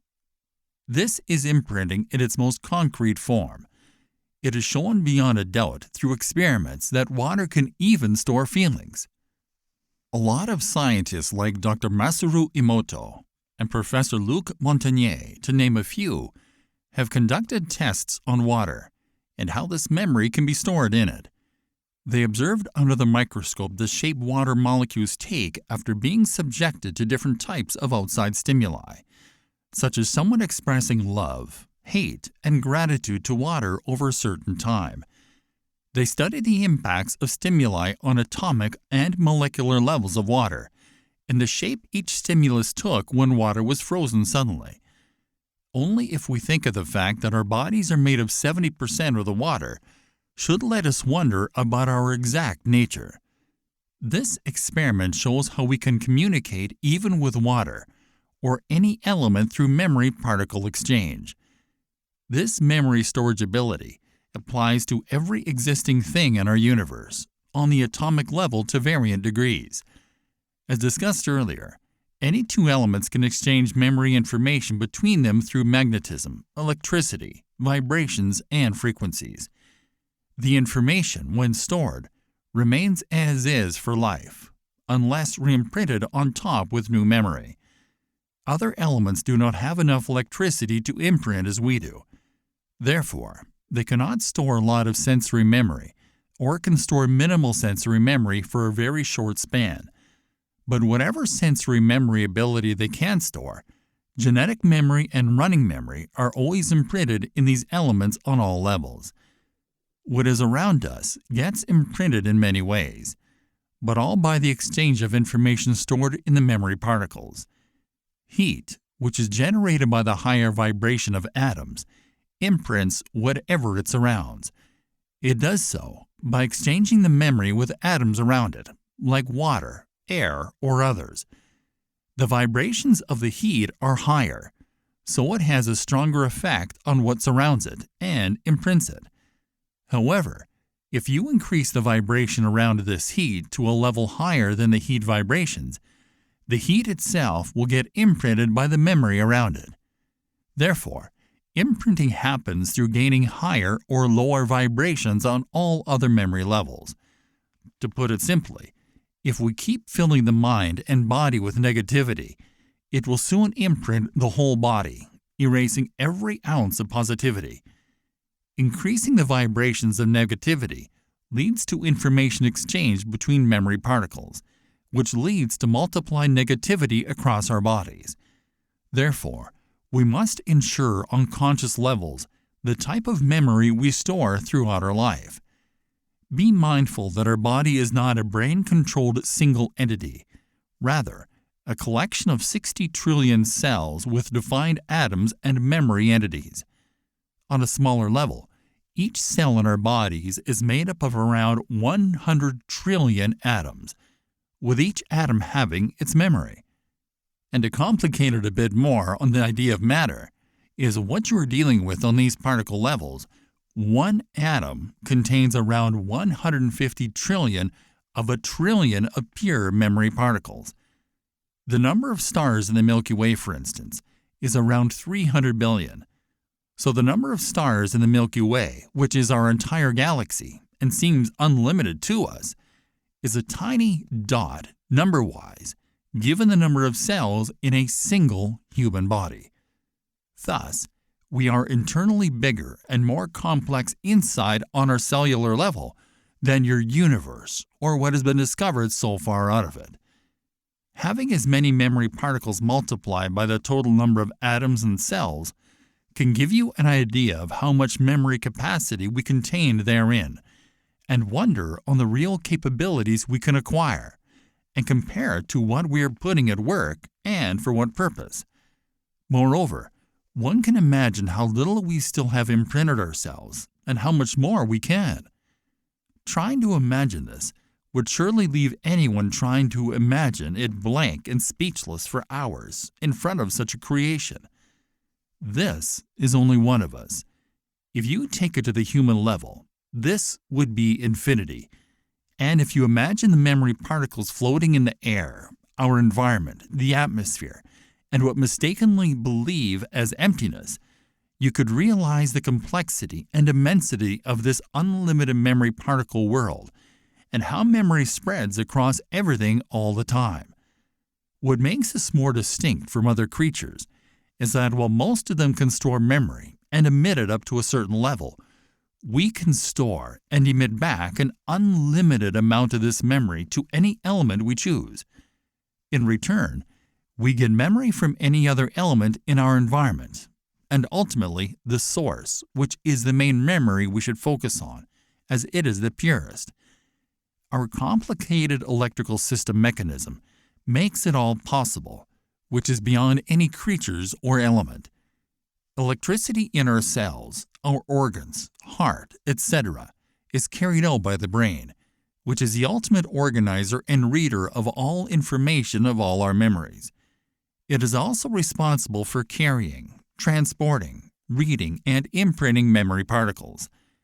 The unlimited ability we have is because we can vibrate on any level of energy we choose to, and the electricity we conduct has been more effective due to higher frequencies arising out of these vibrations. Thus, our more complex reader and transmitter of this memory, the brain, and its constituents as well as all other organs and even our atoms, are more evolved and developed than in any other living being, which allows much higher levels of imprinting, reading, and storage. One can imagine at this very tiny level, yet unlimited in volume, how much energy a single thought, word, or action can generate in our universe, just looking at the number of particles that are contained in one single thought or action, and what we are putting at work. The same memory particles can take many forms, depending on their imprinting and number when gathering together, and their unity and imprinting determine the type of atom they model and form. How these atoms are connected and gathered determines the nature and purpose of any element or creature. Our atoms are by default imprinted with divine, running, genetic, and still memories. The closer we get to the source, the stronger and more effective this memory becomes, as it is accessed at a purer level with less sensory imprinting. Sensory imprinting is the key to allow us to experience this memory. The less imprinting of sensory memory, the more the chances of reaching higher memories, and thus the source. However, It is effective in directing us towards the social and natural environment. Setting a direct channel for a determined purpose towards a higher source is vital in any endeavor, as this channel allows its materialization. But this memory obtained from higher levels should be received and shaped properly to become sensory memory, with correct imprinting with positive energy and pureness for it to prosper and be productive. Once sensory memory is added to the variety of basic pure memories in the atom, cell, or organ, it will directly start to exchange the information contained in it with the other particles through electrical signals similar as in reverse diffusion. It should be added in conformity with the nature of pure memory, and this is why one must free his thoughts of all pollutants before leading this new experience, as we can imagine the effects and results of just storing anything that comes our way in a random, unfiltered manner. Filtering, hence, is an essential principle of the imprinting process. It helps us figure out only the creative and prolific ideas, images, and experiences, while multiplying and flourishing them. It is similar to going to the grocery store, where you do not just buy the whole store. You buy what you need, based on what you've set to do already in your mind. Positivity and happiness, when gathered, require nourishment and maintenance through acquiring it daily. We need to filter the unaligned ideas, thoughts, experiences, and actions through conscious rationalization or avoidance. One should always look for what any involvement can and would add to his life, and whether it goes with his broader vision or not before experiencing it. With adequate time, the filtering mechanism becomes innate. It lets the individual deal with any situation that arises immediately, as to whether he should be involved in it or make it part of his experience or not. If one is, however, looking on the contrary for misery, he could reverse the process to accumulate anything that comes his way. Therefore, setting a general direction in the beginning for where you intend to be is imprinting at the highest level and is a must.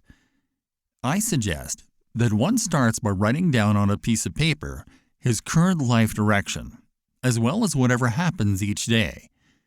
On another piece of paper, write down how you want your life to be and whatever needs to be done to achieve it. And now start writing down all that happens or think of in the corresponding paper. Does this belong to the life I want or the life I have?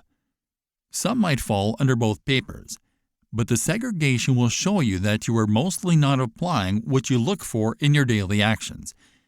If the details in each paper are different, that means you are leading a life that you do not want or do not deserve. This process will allow one to have a conscious objective view of where he is heading. Therefore, the process will allow you to choose between the two willfully. We cannot have the life we want unless we leave behind broken things in the current life we lead or work on fixing them. It allows for rational and detailed scrutiny, which improves your perspectives and enables the implementation of the vision. Bear in mind, whatever goes on within gets an amplified projection to the outside. No matter what we do, we will keep attracting more of it. Therefore, if we are unhappy at one stage with our lives or find ourselves defective in our relationships, it is directly due to what we have been working unconsciously on imprinting ourselves with at an earlier stage, whatever it is, whether due to actions, accidents, or traumas. Furthermore, setting up visions such as becoming successful and better off, and applying this vision in a Machiavellian way, might lead to our vision being achieved in a way with negative actions. But the ways contradict the end goal, and thus the means would have been so cruel unethically, and negative to the extent that will never let you enjoy later the fruits of your success, which will always be subject to collapse, as whatever you have put into your efforts is so destructive. What you put in the equation of existence gets back to you multiplied. It is not an equation or philosophy to be learned by heart. Rather, the absolute of our existence, which demands respect. All get registered on the memory level, even when no one is watching. Thinking otherwise would be the result of a defective blind mind that must revisit itself. We should never plant an apple seed and expect to get a fully grown orange tree out of it. It is not also a who is a smarter game to play with this memory and try to trick it and believe no one is watching, because this memory is us, and we are it, and is also all that is around us. And this is not a game. What happens in us happens in all memory around us, and is accessible maybe not by some around us on the spot, but things will always get visible at a certain point because of this registry.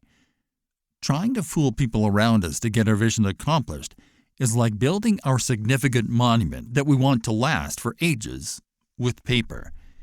It might look good from the outside for a short period, once accomplished, but is surely doomed to collapse very shortly.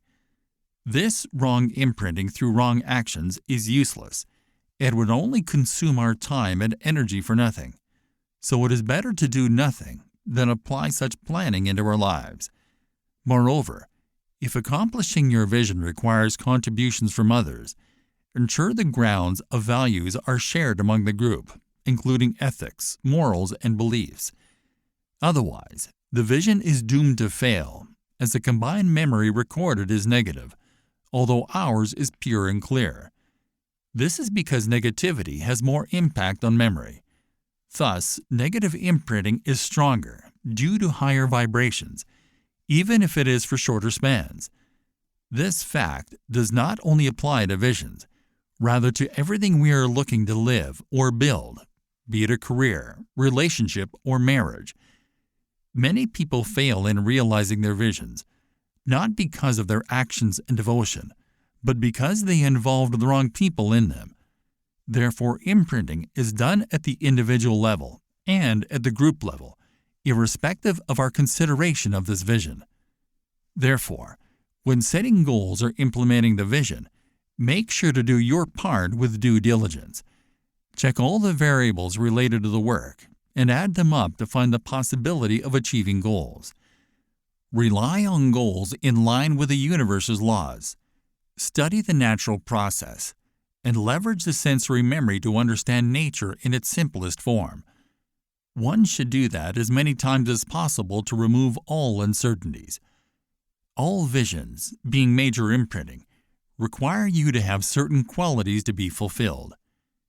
I learned a lot from trees, as they stand tall, robust, and firm, irrespective of what happens around them. They have in place a big root system, which anchors them to the ground and allows them to gather nutrients in silence. A tree at a seed level did not spend its time stressing on how to become a tree, how to look like on the outside, but rather facilitated the process of it growing naturally, the way it should, and our life should be simplified to this level to be productive and give more fruit. These qualities are what is available in the pure memory of the source, allowing the proper flourishing of genetic memory. The process should be carefully understood before adding upper sensory memories, general knowledge, and actions to the recipe. Thus, returning to the simplicity like in pure memory is a must and should be everyone's goal. It enhances the quality of life and allows us to experience the real joy in it whilst letting in only external stimuli in line with his well-being. As the pure source, memory filters out everything, filling your life with prosperity. The right track for a fulfilling life will be set. One can sense its impact both inside and outside himself, as it changes the attitudes and actions towards things. By that, he will spare himself a lot of arguments, avoid unnecessary problems, focus on things that need his attention, and differentiate between what is productive and what is not. The value of his living would increase. Once this state of mind is reached, the sky becomes the limit. The human body and brain will gain unlimited potential to do even miracles when adjusting to this new reality. Aligning all different memories in our body in one direction is essential, as without this alignment, it becomes a real inconvenience to achieve any action, even the smallest. When memories are not in line, One can feel a certain unease in doing anything, even if he believes they are the right things to do, and would prefer to adjourn rather than act. Procrastination is just one form of the excuses used when these memories are not aligned. This is because memories do not feel at ease in the body when someone forces them to clash due to opposite imprinting. Thus, they give you the feeling of doing nothing, rather than putting them in an unpleasant confrontational scenario. So, taming the genetic memory and the fight and flight responses generated from it, and leaving more space for the pure memory and the right sensory memory that we filtered, will help us in that lining up process. Taming your genetic memory is done by imprinting it with conscious behavior and letting all that's aware that we are in control of our survival mode, thus setting new rules and laws within. After doing that, one realizes how organized internally he becomes, in the sense that nothing is left to dictate what to do by itself, which gets imprinted in the genetic memory. Attending to our genetic memory is a delicate task. Where we need to for survival, it is also necessary to have control over it, in case genetic memory is the only source of reliance. They would compare it to a wild lion getting unleashed inside, without even having the slightest control over him. Pure memory exists in us, as well as obtained constantly from the source directly or through elements. Eating, breathing, experiencing, socializing, thinking, and to a larger extent acting in general, are all ways to receive pure memory, with different levels of imprinting. The majority of sensory memory, when received, fades. Genetic memory and the pure memory particles remain and become an addition to us where they get imprinted by us. However, direct memory obtained from the source, when joining in, they do the imprinting on us. The way that works is rather an electric circuit conducts the particles through us. Vibrations and frequencies do this job along with electricity. Thus, the imprinting is more strong. So, unlike particles emanating from our five senses and our thinking process, these particles reach the mind directly and get diffused in the body. Unlike having an accident or getting injured or eating food, pure memory is from the source. It is the only memory that exerts direct imprinting in our thinking process, the brain, and all nerves connected to it. So, the source's energy can be imprinted in any element at specific frequencies and vibrations without being subject to filtering. All memory can be partially or fully deleted, depending on the external stimuli power, except pure memory, as it constitutes everything. Thus, it affects all and never gets affected by anything, because anything is it. A nuclear bomb can delete all memory within a specific circumference and turn it into pure memory dispersed by the explosion's frequency and vibration. However, on the particle level, nothing is lost. What is lost is only the associations of what was there before the explosion. The shift in memory from frequency to vibration to electricity can be observed in some elements, like the change of state of water. When water turns to gas or turns to solid, depending on the frequency and vibration we subject it to, in that instance, heat breaks memory associations into smaller units, or lets them accumulate more memory, depending on the scenario. Association and disassociation of memory happens daily in our lives, without us even noticing it. Even on the mental level, that includes thoughts, and this is mainly due to imprinting and the forces in the pure memory particles that makes this imprinting possible. However, the imprinting we consciously carry out is imprinting on previous information. Such information is unfiltered and received chaotically, making it indirect, partial imprinting through fragmented information. Well, these fragments of information are gathered from news, social media, and films, along with the food we consume. Every day we are served with junk memory in breakfast, lunch, and dinner, while imprinting our unconscious memory. Experiences such as love, kindness, and good deeds should be the ones getting imprinted. We carry out these actions on our memory, although we have not experienced them, And this is a reason behind detoxification of the mind from any prior knowledge.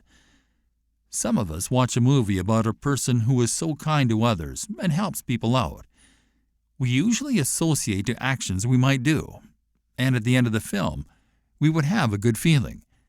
It develops feelings about how kind we are and what good we are doing. We start believing we are good people, whilst we did nothing, neither good nor bad. Because of this partial imprinting mechanism that we introduced in our lives, and which we are subjected to every day, we believe we are the best in whatever we do.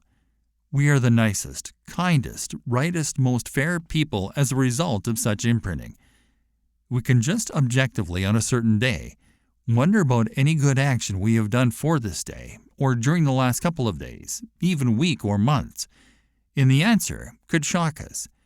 It might be nothing, or too little at a time when we feel we are the kindest and most caring people ever. Another danger of applying our partial passive imprinting into our lives is its inaccuracy. For example, we walked down the street and heard a certain person shouting like crazy at another one, so we continue our walk thinking what a mad person we just saw.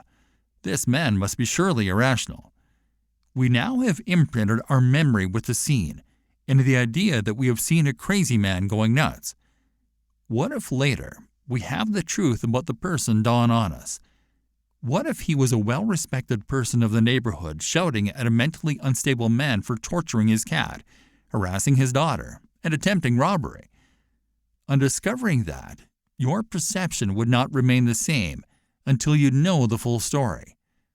On a marginal note, like we said before, and would like to stress more on it, all psychological problems are linked to our lives' scenarios and how we perceive the reality of those occurrences.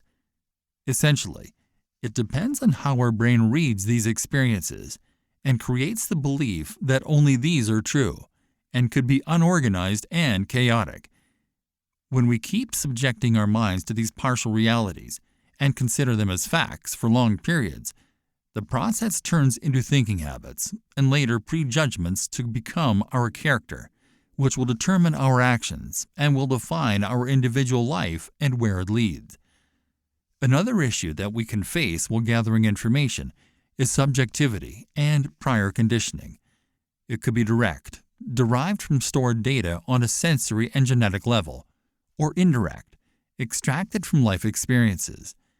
It all depends on the relevance of the situation. For example, we have 4 creatures, an elephant, a lion, and an ant, and a human on the same field. For the elephant, his main concern is either the lion he is watching closely, as the lion sees him as lunch, or the human, because at one point, a human might have tried to harm him, and he kept a bad memory of that incident. The human could, from his perspective, fear the lion's presence, as he has memories, both on the genetic level or sensory levels, like watching a movie or documentary, or through direct experience, that lions attack humans. The lion could look at all with a look that no one is safe here. The ant might care less about all others, as it is unnoticed by everyone around. Memory at this stage makes everyone secrete different hormones in their respective bodies. The human can flee. The lion can attack the elephant if he chooses to, and the ant can be careless of what happens. This is imprinting put into action and relies solely on the way our memory was conditioned. What happened in that scenario is that at this exact moment where all 4 of them were on the same site, the lion has just eaten, so he has no interest whatsoever in attacking anything. He just needs to rest. The human had encountered a lion before and dared to fight the lion and not flee. On the other hand, the elephant leaves his sight, and while proceeding with his way, steps unintentionally on the ant and smashes it. This shows that imprinting is a constant accumulation of information on all levels, and not done for a short time. Being satisfied with knowing one thing without updating our knowledge would render it useless, which is why we should look to understand the whole picture.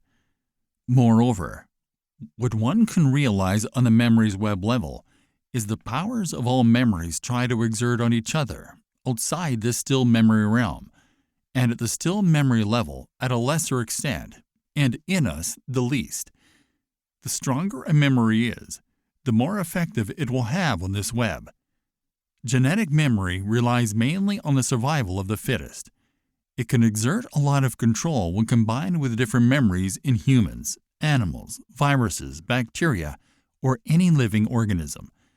A bacterium can take over the body and kill it by duplicating and transiting its memory between each other, duping the host's defensive mechanism, and weakening to achieve the purpose. For us, this could be a disaster, and would be for sure, seeing this bacterium as harmful. But for the bacteria, it is a must to survive and ensure its existence. This show of willpowers between memories is not subject to right or wrong. It is subject to a very clear and simple question, which is kill or be killed, and this would subject the memory relying on genetic conditioning alone. Beings or organisms relying on genetic memory have very short life cycles. The survival mechanism is not a reliable survival instrument by itself in this context, as it shortly will lead to one's demise and disassociation of memory. Therefore, with pure and a lot of correct sensory memory learned from experiences and creating proper survival tools, imprinting genetic memory is a must. Even the fiercest lion's genetic memory is constantly being imprinted by sensory memory through experiences and thoughts to a certain level, although to a lesser extent than in humans. Therefore, transcending in this imprinting is crucial to be able to distort this memory web around us and shape it in our favor for us to have long-term fruitful objectives. The deeper the transcendence in high-level memory imprinting, the more conscious he will become of good and bad concepts. The actions will be less dependent on the genetic memory, drawing him closer to divine memory. One will lose some addictions, some phobias, and a lot of fear and hesitation he had in his life during this process. Even his character and actions will change for the better. The proper way to imprint our pure memory is by applying objectivity in the process. Doing so requires an understanding that any scenario can be possible, since all that we know could be partial if it were not rightly implemented at first. Objectivity, while imprinting our unconscious with pure memory or adding on ourselves memory, is understanding that the experience you have been subjected to is not the only possibility in life. Rather, it is one in an unlimited number of possibilities. That is why relying only on branded memory is dangerous. We should rely on some other memories, whose existence is not in our knowledge. Such a memory is always in contact with us through various channels, but we humans are usually bad listeners. Listening to your hunch and heart and gut feelings in dealing with anything plays a significant role in life. It emanates directly from the pure memory, which is either stored in what surrounds us or in us, and can be accessed consciously on the spot in every situation if we choose to do so. Try clearing your mind when encountering a problem. Have a moment of silence and listen to the answer in your heart. It would most of the time flash in your heart. Write it down and revisit it later, and you would see most of what you wrote was correct. That is when knowledge and comprehensibility of the idea become crucial in the imprinting process. You should be objective and open to different possibilities, relying on the freshly received information and not the stored one. It could be so that the stored information might have been remodeled multiple times into different scenarios. The correct way to do it is through gathering pieces of memory from the correct and direct sources. Putting together and organizing all these pieces together to form the correct memory, with which you should imprint your unconscious memory with a big concentration on unconscious flashes. It is what I believe is more conscious than what we usually refer to as consciousness. The unconscious is more conscious than our consciousness, but we do not train ourselves to read, nor can we read because it is a part of higher memory. Relying on hunches can be a good door to open the first door in reading it.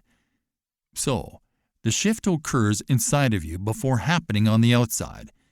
The shift in dealing with internal storage, organizing it, and removing all polluted or partial memory that negatively affects us, enables us to become a magnet to attract anything positive we seek in our life. It tells us a lot about the universe's laws of actions, reaping and sowing laws, and laws of attraction. It serves as the cornerstone in building what we desire, attracting it through reverse imprinting. Once we get the idea that everything we thought of as being true in our life could be not true, and could be a partial and just a small detail in a bigger picture, is when proper imprinting and reverse imprinting occur. At this stage, all memories should be revisited by our thought to become for some organization. Little by little, a bigger, more meaningful understanding of the reality of things will begin to form once memory gets a bit more organized and not left at its chaotic state. We mostly have used our thoughts to build walls and not bridges. Therefore, we must use the memory to build connections by keeping the flow of memory within us similar to the water flow, ready to take the shape of the river or any other form. We should never deal with this memory we are hiding as rigid conceptual facts, as it is not so in essence. If we do, this would have a big backfiring effect on us, collapse everything we have built, and make us prisoners sentenced to death by our thoughts. The imprinting stage should occur as it happens in a child, i.e., without too much effort, and as it was something new, keeping in mind always the filtering process.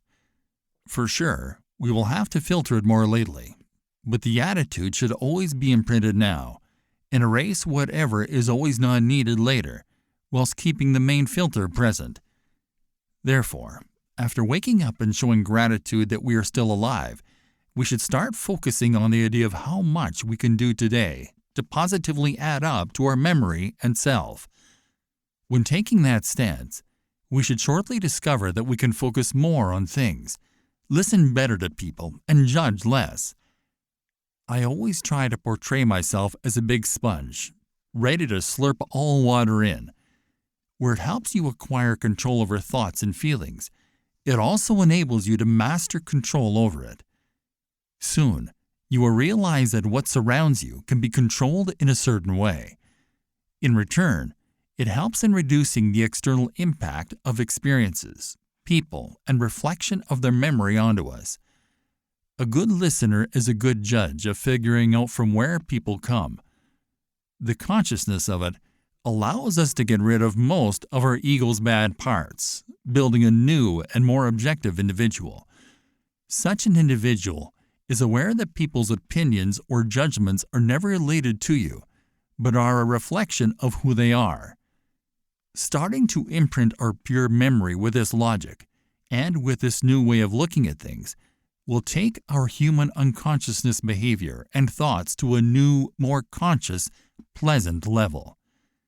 I believe that is because this reduces the stress hormones in our bodies, and that in return plays a significant role in feeling better and more relaxed. Understanding the motives behind anyone's negative attitude towards us allows us to distance ourselves from being sad or expressed. At this stage, we become more conscious of others' motives and how things work within us. Therefore, when you properly imprint and organize memory, life will be so much different in time. Our character will be different. Our relations will be different. Our logic, our judgment, our thoughts, our ego, all will be better versions of what they are. The imprinting in us will be so strong to the point that our reality will change, and so will be our priorities, which will be more targeted and specific with more torque to it. This is karma in its ultimate manifestation. We become true magnets through what we have implemented, and will attract people, events in our life that are similar in nature. When imprinted directly from the source, the pure memory has the source intelligence and data, which is beyond our comprehension. The information is not contaminated with genetic data like the memory in our bodies. So when receiving it, at times, The brain manages to read some of this information, the reason we experience hunches, gut feelings, and the sixth sense capabilities some people have. These states of mind and abilities are usually as reading this real data unknowingly. Focusing on these occurrences when it happens can teach us to properly read these signals and be able to decipher the fading memory they contain. These happenings contain the key and directions to materialize things and get more aware of the reality of things as they usually contain the truth with no veils. When you see the tip of the iceberg in this and start to dig further into it, is when the laws of attraction will start to get revealed. Therefore, attracting this memory and imprinting it in us will erase contaminated memory and help us gain new powers that are beyond us, and the ability to generate through our actions and thoughts things that were impossible before, and generate ideas we never thought existed. The imprinting phase should always be followed by a still phase for all laws to work. We cannot keep the process going on all the time. We are applying this so we can properly use it in our favor. After storing adequate amounts of pure memory or imprinting old memory, phases of stillness and contemplation on whatever we gathered should follow. We are bound at this stage to consider life's complex simplicity. Focusing on breathing and trying to make it as conscious as possible while feeling it relax is necessary to let all the memory settle in. The process of breathing in a still state allows the memory to get organized. The organized memory is then spread by electricity in our bodies and emitted out as frequencies, vibrations, and magnetic sharing of charges. The pure memory subjects our atoms to new laws and information it contains by adding higher vibrations. Thus, reflecting on this accumulation as a daily routine will elevate us to more advanced existentialist heights, while allowing necessary changes to occur for our further and broader development. Although on the genetic level, this happens automatically and can be noticed by looking at our 10-year-old picture and recognizing ourselves in it. The body altogether and all its cells have been renewed, and not even one cell of what we see in the old picture still exists on the sensory level. However, it needs full devotion and awareness and practice to reflect a full-fledged buildup. A deep reflection on this imprinting, memory exchange, and stockpiling would introduce us to a new concept of time. It enables us to note that time as we know it does not actually exist, but is rather the direct result of memory accumulation in an organized manner. It triggers a feeling of change, giving us an explanation of how things are different from before. What we invented as time is an attempt to frame memory and try to show in a particular manner this memory accumulation, evolution, and accuracy. Although a day on Earth is made of 24 hours, a day on other planets like Venus is around 6,000 hours and will be much less elsewhere, and our lifespan could be just a few days there. But this does not mean we live shorter on Venus or elsewhere, as the accumulation everywhere is the same. It is like being dead at birth elsewhere for a fly that lives 40 days by our set time. Time is, in fact, the accumulation of memory needed for any element to achieve what it was designed for, and thus determines its lifespan. Accumulation is a long process, as it is done systematically with certain limitations, and is in fact a never-ending process. At a certain time in life, I used to believe that to have a positive change in life through knowledge, one should be familiar with universal laws. I thought that one should wake up, show gratitude, ask for change, and the next day it will be presented to us. The fact is, unless you are the luckiest person in the universe, this will never happen this way. Certainly, this is one very minimal side in these laws, but it is so minimal that it hardly affects us or the laws. So how can it affect the universe around us? Only memory accumulation and binding them in your favor could initiate change. Gratitude to an extent and the desire to another extent are a beginning, But they are not the way used alone, as more stamina is needed for the shift to occur. However, their presence in the process is crucial. Before, one should fix the machine inside and make it work to enable it to accomplish tasks for him. Here comes the necessity of starting to incorporate all this already explained behavior and mechanism to regulate the machine. For this purpose, we should rely on several tools to make things happen, mainly repetition. There is a lot of imprinting power in repetition, failing, and trying again, as when we write on our memory, delete it, write again, delete some, we become our life editors. Sometimes you will have to repeat some ideas or some actions thousands of times before seeing any result. The other tool which will empower us is writing things down somewhere, ideas, wishes, dreams, experiences, whatever comes to our mind. Sometimes the greatest idea and most valuable information reaches our brains and leaves before capturing it because of daily life activities and distractions as noted earlier. I suggest keeping a particular notebook at reach for this purpose. Reading what we have written from time to time can reveal a lot to dig in right there later. The other benefit of this is that it allows you to imprint your memory at other places. So now you also have the same idea in you in the world multiplied. First, this confirms to the world that this idea is worth looking at, as it exists imprinted at many places and increases its magnetism.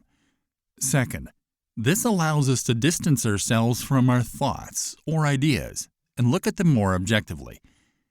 The imprinting mechanism is in this way like planting all around us and within us receptors and emitters at certain frequencies to send or capture the memory.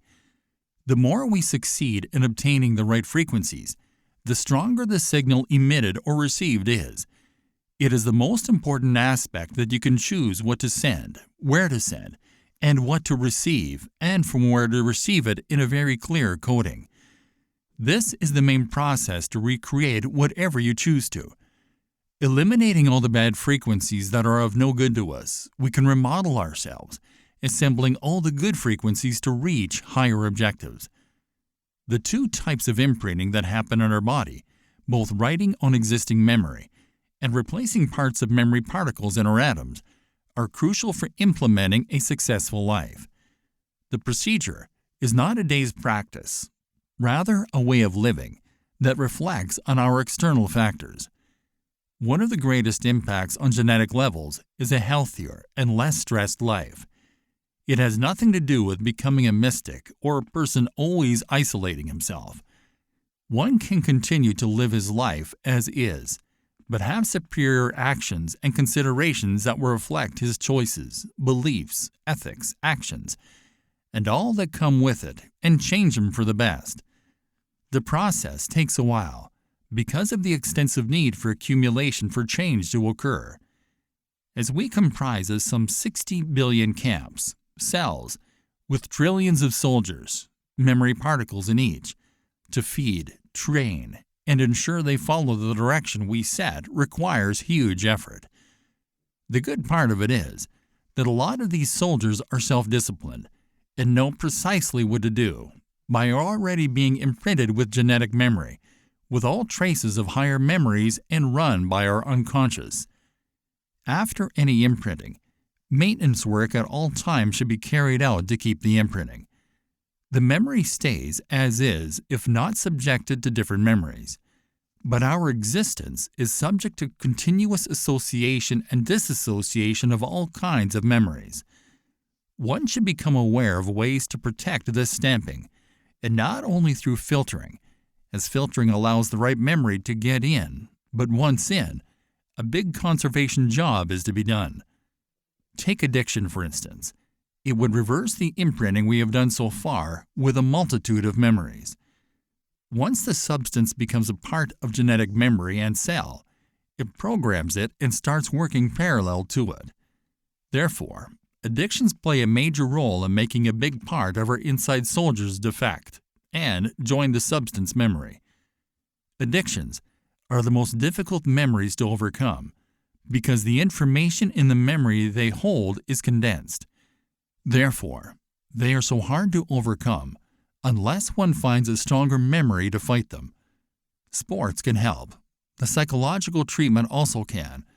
But not to introduce them to our bodies in the first place is the best way, as they could affect to a big extent our main imprinting strategy and take it from organized and conscious to a chaotic unconscious path. The proper imprinting for food and any substance which gets in your body should be drawn from nature, as available there without alteration, as it is one of the purest forms of memory available. Thus one might notice that he is not really what he ought to think he is, but rather what is stored in a memory, whether being from the environment or other memory sources, as without memory, we and our environment would not exist. To elaborate a bit on that, one can imagine a car crash, where we in the car are left with bad memories. The car will be permanently damaged, keeping the shape of the strong vibrations it got subjected to. These vibrations resulting from the frequency at which the car was moving when hitting another frequency, which can be a wall in that instance, will change the wall and the car's memory. After this shift in frequency and vibrations, elements try to return to the closest of their prior vibration level. The vibration subsides, but registers the corresponding memory everywhere it was present. New memory has been stored in the wall, and the car after the vibration subsided, and the new imprinting will remain in this state, until subjected to new frequencies that alter the memory again. This is imprinting in its most concrete form. So, unless we take the car to the garage to get it fixed by applying the required vibrations on the damaged area, the vehicle would stay in its new state of last recorded memory. The car's memory cannot be altered by itself, but for us processing the accident in our brain and body can result in imprinting the memory of the accident as we desire, by applying all kinds of frequencies and vibrations through the electric power in our body. We can even choose to work completely on deleting the experience altogether. And this is how powerful is our imprinting mechanism. Our ability to model our general memory and reality into whatever nature we choose is an edge we have on all creatures and elements around us. We can imprint and re-imprint our pure memory with so many experiences and thoughts, and keep these memories as such for a lifetime. We can delete memory through the consciousness, and we can write memory through it. And one way to do it is by thinking more deeply, more often, of what we are experiencing. However, although unlimited, thinking as a process should work along with our senses and our unconscious memory to be effective. This unconscious memory, which some people describe as subconscious mind, although I don't agree with the terminology, as it is not limited to our minds only. Rather, it is related to all atoms in our body, which are and processed by the mind. It is critical to our thinking process, even though most see it as a danger and risk. It is responsible for the flow of electricity in the synapses from all parts to the brain, and vice versa, and for keeping the thinking process running when we are not using our consciousness. It is based on what we are, but we cannot operate even on the basic level without it. The above being said, our success in life, our advancement, reaching our goals, relies on how we build this memory, organize it, group it on all levels, and communicate it to our environment and the universe. If we think about this a bit, we would realize that it is like a puzzle game, where every piece matters. It should be put together in an organized manner to get the full picture, but it is difficult to perceive the picture we are trying to complete when scattered. Adding knowledge bit by bit and piece by piece will soon reveal the whole picture to anyone. Memory at the source cannot be used as is on a conscious level, as it is still pure and lower in frequency and vibrations. It needs to be subjected to higher frequencies and vibration to work, so imprinting is crucial. The memory is used on the biological level as genetic memory. After that, it is regarded as sensory memory, where its vibrations are elevated to readable and operational levels. It is triggered by the source frequency and is imprinted with a specific vibration level to have it activated on the cosmos level. It is mainly imprinted at the source by divine memory. The primary type a human can experience in an obvious manner is the genetic memory, responsible for developing the fetus and establishing our unconscious memory so we can be formed. Electricity, which is a form of vibration, is crucial at this stage. As if the ovule is charged positively, it will attract the sperms charged negatively, so the half imprinting of each will unite and form the first cell that has the first type of memory we experience. This genetic memory is turned whilst the fetus is being formed to unconscious memory, to form the cells by division, and later the organs, until the full unconscious memory reveals in a human who has in him the memory necessary for future breeding. So electricity is crucial in the memory imprinting process, and this is why our 50 trillion cells, charged with around 0.7 to 2 volts each, matter, as this combined is crucial to extract a memory from the source and plays the major role in the imprinting of memory with information to turn it to other types of memory. Not all can be imprinted to any kind of our chosen memory. The type of memory to be imprinted differs from cell to cell. However, all can be imprinted with genetic memory. The above being said, we need to understand how important the sensory memory imprinting on the pure memory to our lives is, because this is what determines the quality and nature of our human experience and connection with the outside. We should always control our breathing and make it conscious of being able to have this process running smoothly inside of us. This will allow whatever stored unconscious memory to run through us and build the proper connections throughout your system and regulate your body to be aligned with all energies available by memories around us. Stillness is the key in letting this memory set in us, releasing its true effectiveness. As memory tends to fade and get imprinted by the unconscious with our survival memory information, we let it go this way. The most conscious state of mind we can reach is when we allow these times of meditation-like moments where we reflect on our surroundings and let it reflect on us, cutting off all external stimuli with very high vibrations and just focusing on what gets from our insides out. We should also realize the memory we imprinted our bodies with up to this point is a product of limited senses. Therefore, this memory is a small part of what is available to access, and there is more to it than what we believe, think, and reach. It requires conviction within us that all we know in our life is little as knowledge out there is unlimited. Unless we get convinced of that, we are using it to build rather a wall around us that keeps us away from reality. Problems will still be present at all levels in our life, but we will gain the ability to know how to deal with them and know that anything can be resolved when we choose to do so. This reality will give anyone more power and a feeling of being protected by the whole system in place. When we start living in a world where we feel like wearing a shield arising of this power, which gets built little by little, knowing we are directly connected to a higher authority and that nothing is lost, rather reshaped. We should always seek this source and contemplate its entireness and unlimited powers, being stronger than whatever is out there.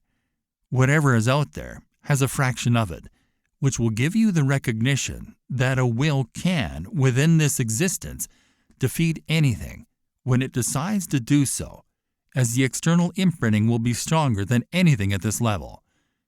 Another thing is that fears, phobias, negativity in our life are all imaginary, and by giving way to this new dimension, we never dreamed exists a feeling of prosperity and gratitude like no other would always follow. If maintained properly by feeding it with the right ingredients, the new memory will remove all burdens from our life and bring good to it, irrespective of any situation, whether good or bad. Even if the situation is so bad, impacting it by your positively charged memory will alter the memory of the situation and the people who are creating it. However, in some situations, depending on the nature of impacted negative memory, the proper imprinting will have minimal effects if not carried out properly long enough. That's when our hunch will tell us what to do until adequate imprinting is completed, since strong imprinting requires a lot of energy to alter. Sometimes, we need to remove a lot of people from our lives and create a new environment for ourselves to succeed. Another form of bad imprinting is a disease, as it creates an imbalance in the body's memory. Our body doesn't know how to fight the invaders, since these intelligent invaders shift tactics to win over the body's defense mechanism. We might not have the proper knowledge or will to fight them. Thus, other memories of the intruding agents prevail. Once we know what is causing the imbalance, and once one gets the conscious memory of what that imbalance is and how it occurs, beating it is inevitable, no matter what the illness is, just by directing our energy towards it and making our memory conquer. Most diseases have parasites as root causes and have a big role in letting viruses and bacteria proliferate. The lack of imprinting of what the disease is in our immune system due to the lack of genetic memory of what the disease is and the help we offer to these intruders arising from our lack of knowledge and surrender allows it to thrive. The most lethal scenario is when parasites become systemic and suck the nutrients needed by our memory to work properly. It drains the immune system and subjects our body to the authority and will of the invading disease, while our body surrenders to the will of the imprinting of the disease. Our body starts providing it with what it feeds on, like sugar, negativity, fear, weakness, etc. So we become like a car running on the wrong fuel, ineffective and dying off. And this is a major cause that leads to severe conditions like cancer and so many other critical illnesses. We generally tend to describe any illness or unease in the body as disease, but most diseases do not kill us, but rather are beneficial to our survival from an immune point of view. The diseases that kill are the diseases one allows to build up over a long period of unconsciously helping the disease ourselves without marking it to get rid of it. Thus, we render the disease stronger than ourselves. Having adequate information on the disease and its nature allows the body to acquire enough energy to fight it. The energy permeates the cell level, giving control to the immune system and cutting off the necessities of disease. As soon as the imprinting process starts to be implemented correctly at all body levels, one could realize that his nature and his dealing with the outside is changing, and the power behind the life motor starts to reveal itself more and more. At this stage, one can get a real sense that it is possible to access and read memories stored in others, understand their feelings, and experience events that are going to happen. All these are memories stored around us in the environment and universe in different imprinting at different levels. One's life could turn into a real manifestation of human power and sixth sense, and other abilities would be more developed. Wondering about this power that rules and models all these particles and the energies behind them become an unavoidable result. Chapter 5. The Source and How to Access It. Reaching out for the source is not attaining a definite place far away in the universe, but rather acquiring a new ability to read and communicate in silence with the existence as a whole, through pure memory inside us. Pure memory particles are the closest someone will ever be able to get to creation, as all that's behind it is unattainable by what's physical. The source, where anything physical is born, is a vast power that generates life and all its components. You should be ready to start receiving the source energy from all that surrounds you at different levels from everything. This ability is the key to unlocking one's life in all its meanings. All that constitutes us and surrounds us is made from the accumulation of different memory forms, made of pure memory particles. These memory particles are constituents of all that you can see or cannot see. Before being imprinted with any type of information, they are in the primary purest form. All elements in the universe and all life forms are formed by different associations and formations of memory particles imprinted with unlimited numbers of information through information exchanged between each particle of the formation and the whole, other particles and the environment, and all generate from pure memory. After getting imprinted with new data by other particles, the particle gains new imprinting, and it stays so until another stronger memory imprints something additional on top of its data. Air molecules around us, which is a certain type of association with this memory imprinted to become oxygen, nitrogen, etc., all float in a sea of unseen free particle world of this pure memory. This pure memory occupies 100% of the space, being the constituent of both the air molecules in essence and all the particles where the atoms float, which we mistakenly believe is empty around them, go unseen and unfelt, as they sit weightlessly and have extremely minute sizes beyond imagination. Research has reached so far the Planck level, named after physicist Max Planck. Plancks are subatomic particles 7 levels below our known atomic level.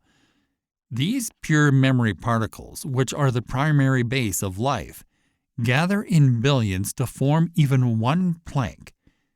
It is very hard at our existence level to even realize they even exist. But the reality is that nothing around us is void or empty. Everything in us and around us is filled and formed by an indefinite number of pure memory particles, to the extent that the whole universe, what we see of it or cannot see, is floating in this manner to form an endless tissue that occupies the whole universe in all directions. The best way to realize their existence in their original form is by checking the areas in the universe where it is believed to be completely void, as this is where their concentration is the purest, without any imprinting from constellations, planets, stars, or light. All matter that exists around us originates from that same material gathered through forces into different shapes to constitute anything's building blocks. They gather in huge numbers through electromagnetism and self-magnetism to form the first atoms, which are the main units humans can sense. At this level, we can start testing what we consider is material.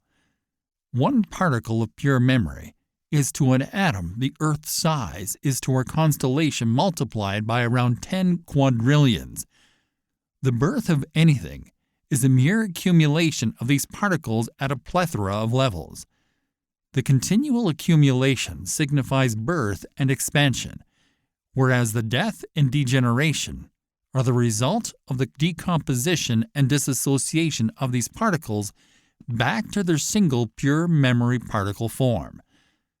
One can imagine all the material and different world which exists unseen and untested between the smallest thing we humans can see and these particles. Between us and these particles exists a different larger world to which we are completely oblivious.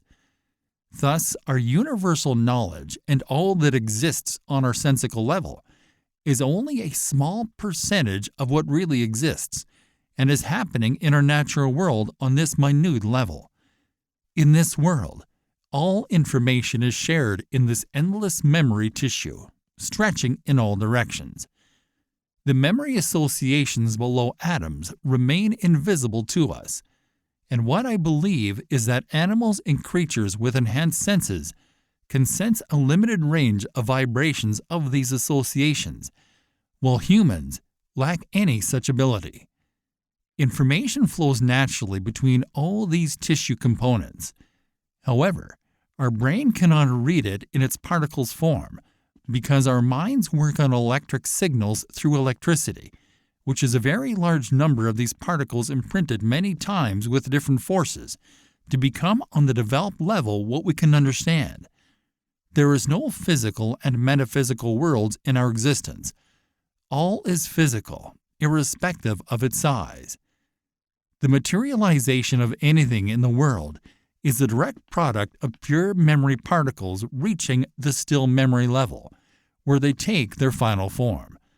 This final form is not still, though it is where these particles vibrate at different frequencies after being subjected to specific superior forces and energies. Memory particles are in a constant exchange of information between them at all levels and are interconnected up to the source. If one was able to see all these exchanges or try to imagine what is occurring, he would understand how fluid our universe is, both inside of us and outside. As opposed to what it looks like as being still due to the wide spectrum of shading, this memory fills the universe going from utterly invisible to evident, while filling every drop of our existence. Any two memory particles, when they gather, get the first imprinting of each other. Thus, the first exchange of information on the material level occurs. When the right quantity of these particles is joined together, they form the first atom that can now be imprinted with many types of other memories, including genetic memory. Genetic memory is not referred to as memory arising out of our genes, but is instead the memory that will form at a later stage, also our genes. The metaphysical is only beyond our existence or reach. However, what exists is traced of the supernatural in these tiny particles, which could lead us to a little idea of it. What we see, as well as what we do not see, is all material in nature. Traces of the metaphysical before getting imprinted exist powerfully in a lot of these particles. More than half of the material world is unseen to us due to its diminutive size and our limited senses. But what is happening at this minute level, up to the atom level, is much more than everything combined of what we can see in the whole universe. There are materials you can never sense or feel, and material life you can never imagine, with as many dimensions as you could imagine. We might not be able to test these dimensions soon due to our sensory restrictions. Also, the fact that our brain cannot process its related information. Unless they are available at a level understandable for us, they become the driving force behind all that exists and everything else we emanate. This is so much out of range to our brain to even comprehend, as it is trained on a specific spectrum of sensory information only, and can read only electricity, which is a more developed level of these particles by imprinting on several levels. To simplify things, we could see and register about our universe will never amount to 1% of what it is, as most of it and its components will never be understood or sensed, unless we reach the technology needed to watch these particles how they constitute everything in it. In a way, it is a blessing, as we would never be able to understand the world to its fullest. The world presents us with a space filled with atoms, molecules, and entities. We would never experience or sense the presence of lesser associations. Unless these particles get in bulk and get imprinted in a sensible way to become atoms, molecules, electricity, etc., our readings of this world would be minimal and limited. Sometimes, we can feel some very slight unconscious recognition of these particles by our conscious in our body and mind, as the electricity still has in them traces of their origin. Still, we do not actually know how to interpret this. It goes unforeseen by disregarding them, as we humans tend to neglect whatever has no prior explanation to in our minds.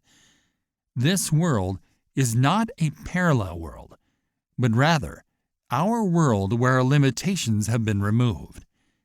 Our body, heart, and brain, mainly on the unconscious level, can slightly sense the traces of this divine power beyond the source, from where these particles originate. Being religious would increase the magnitude of this experience to become faith. Faith is usually a spiritual conviction and feelings. However, The traces of the source are the primary reasons why different faiths came into existence.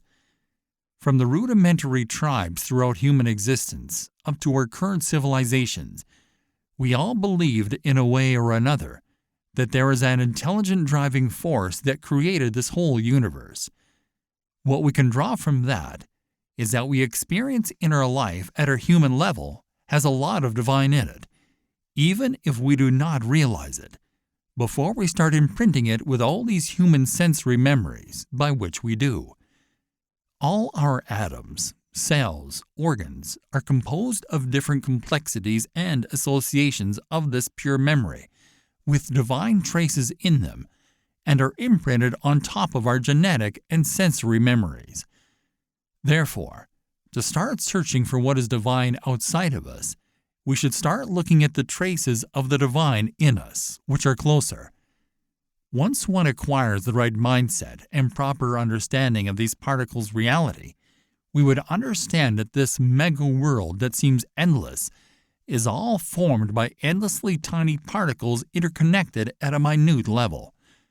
These particles' lifespan is beyond what we know by our time measure, and can be considered infinity by our norm, as they are not bound by our time, but rather, time is bound by them.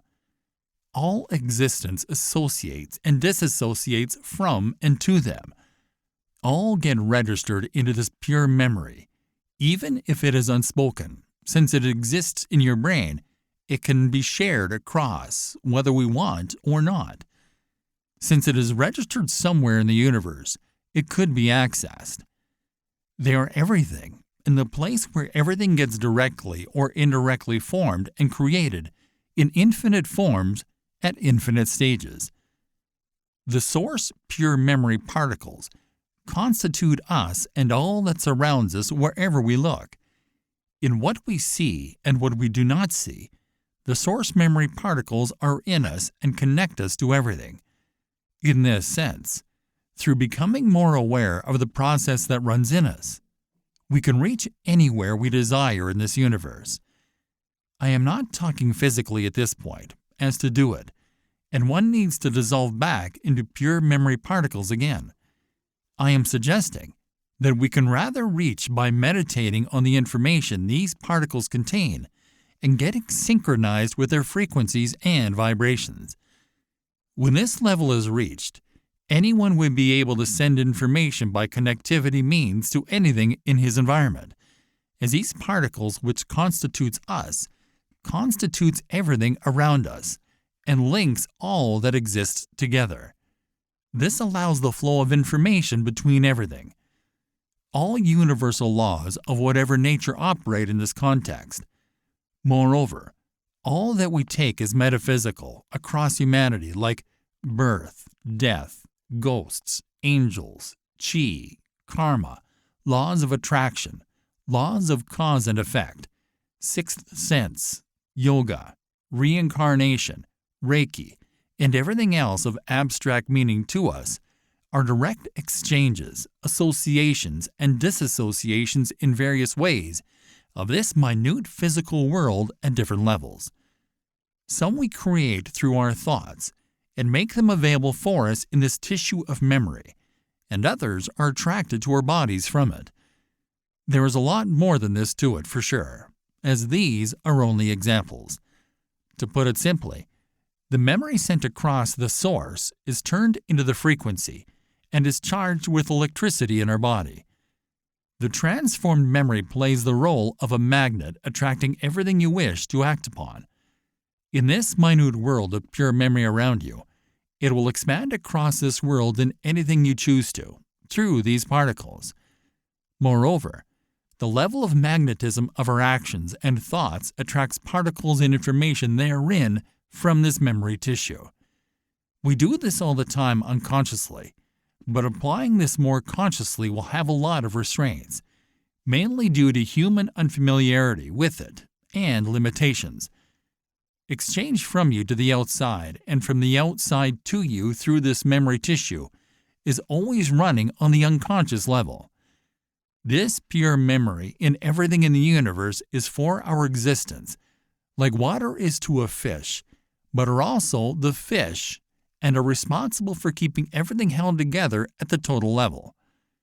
Gravity, which many scientists argue is the main force that holds planets, are floating in this memory, and everything is being held by it. This could be more explained by simplifying the process a bit. To make it more concrete, if you get a ball on your outing at the beach and try to hold it up with a grain of sand, it will never hold up, as a ball is more substantial than a sand particle. Still, if you gather enough sand, the more sand you put, and the more height you would be able to elevate the ball and keep it at that height. These particles engulf everything, to the extent that there is no emptiness between them. They keep everything, including planets where they are, and establish the electromagnetic bond between their totality and what they engulf, which is the same material in different imprinting. The stream of pure memory runs through everything we think exists and non-existing, including the largest constellations and planets, to the smallest existing particle, and also constitute through different combinations their nature. As per our scaling of things, a single pure memory particle is to one person, what this person is to the whole constellation. They are weightless in our understanding of weight, and do travel throughout existence at speeds not even understandable to us from slowest to fastest, and vice versa, beyond the notion of place and time that we experience. Directing all our thoughts towards the source to access it requires a lot of stillness, focus, and concentration. Meditation and yoga can have similar effects, but more importantly, stillness is required to get our bodies and minds to be at their lowest frequencies to allow this exchange of free particles through electricity. This renders the electric exchange become at its peak by removing all genetic or sensory interference, or lowering them to the most possible. Body and mind purification achieve this task of lowering genetic and sensory interferences. It is essential, before consciously undertaking this endeavor, to reduce all outside and inside interventions with it. When all these constants gather, it allows us to reach the proper amplification level needed to feel a tiny bit of it and reach a minimal connectivity feeling. But on the unconscious level, things are different, as we are fully connected to it, and no form of whatsoever nature exists without it. Yet taking it to the conscious level is not easy, as it also forms our consciousness, and it requires being highly conscious of our consciousness and unconsciousness at the same time. These pure memory particles are the whole existence in the tiniest possibility ever. They are the material that runs everything by being the main composure of it on all levels, starting from the core level. From what we believe is nothing to the air, the chair, and a single red blood cell, all are composed of trillions of these particles in different forms, different imprinting, and imprinting capabilities. The what is not on our human level, which includes the what is, and from where desire and action extract and materialize what's in our lives, being thoughts, inventions, experiences, is therefore kept out of reach, as fully accessing and reading what is behind the source requires four most different senses. Still, a clearer mind and clearer thoughts will allow us little by little to access a part of it through traces in these memory particles, in us and around us, that will allow us to implement the proper mechanism for understanding the basics of being more efficient in this reality, and be able to get more productive in materializing all things we look for.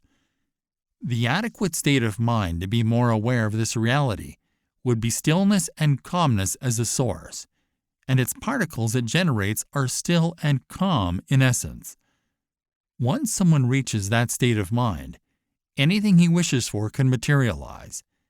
This is paralleled with a feeling of calm and peacefulness once awareness is reached.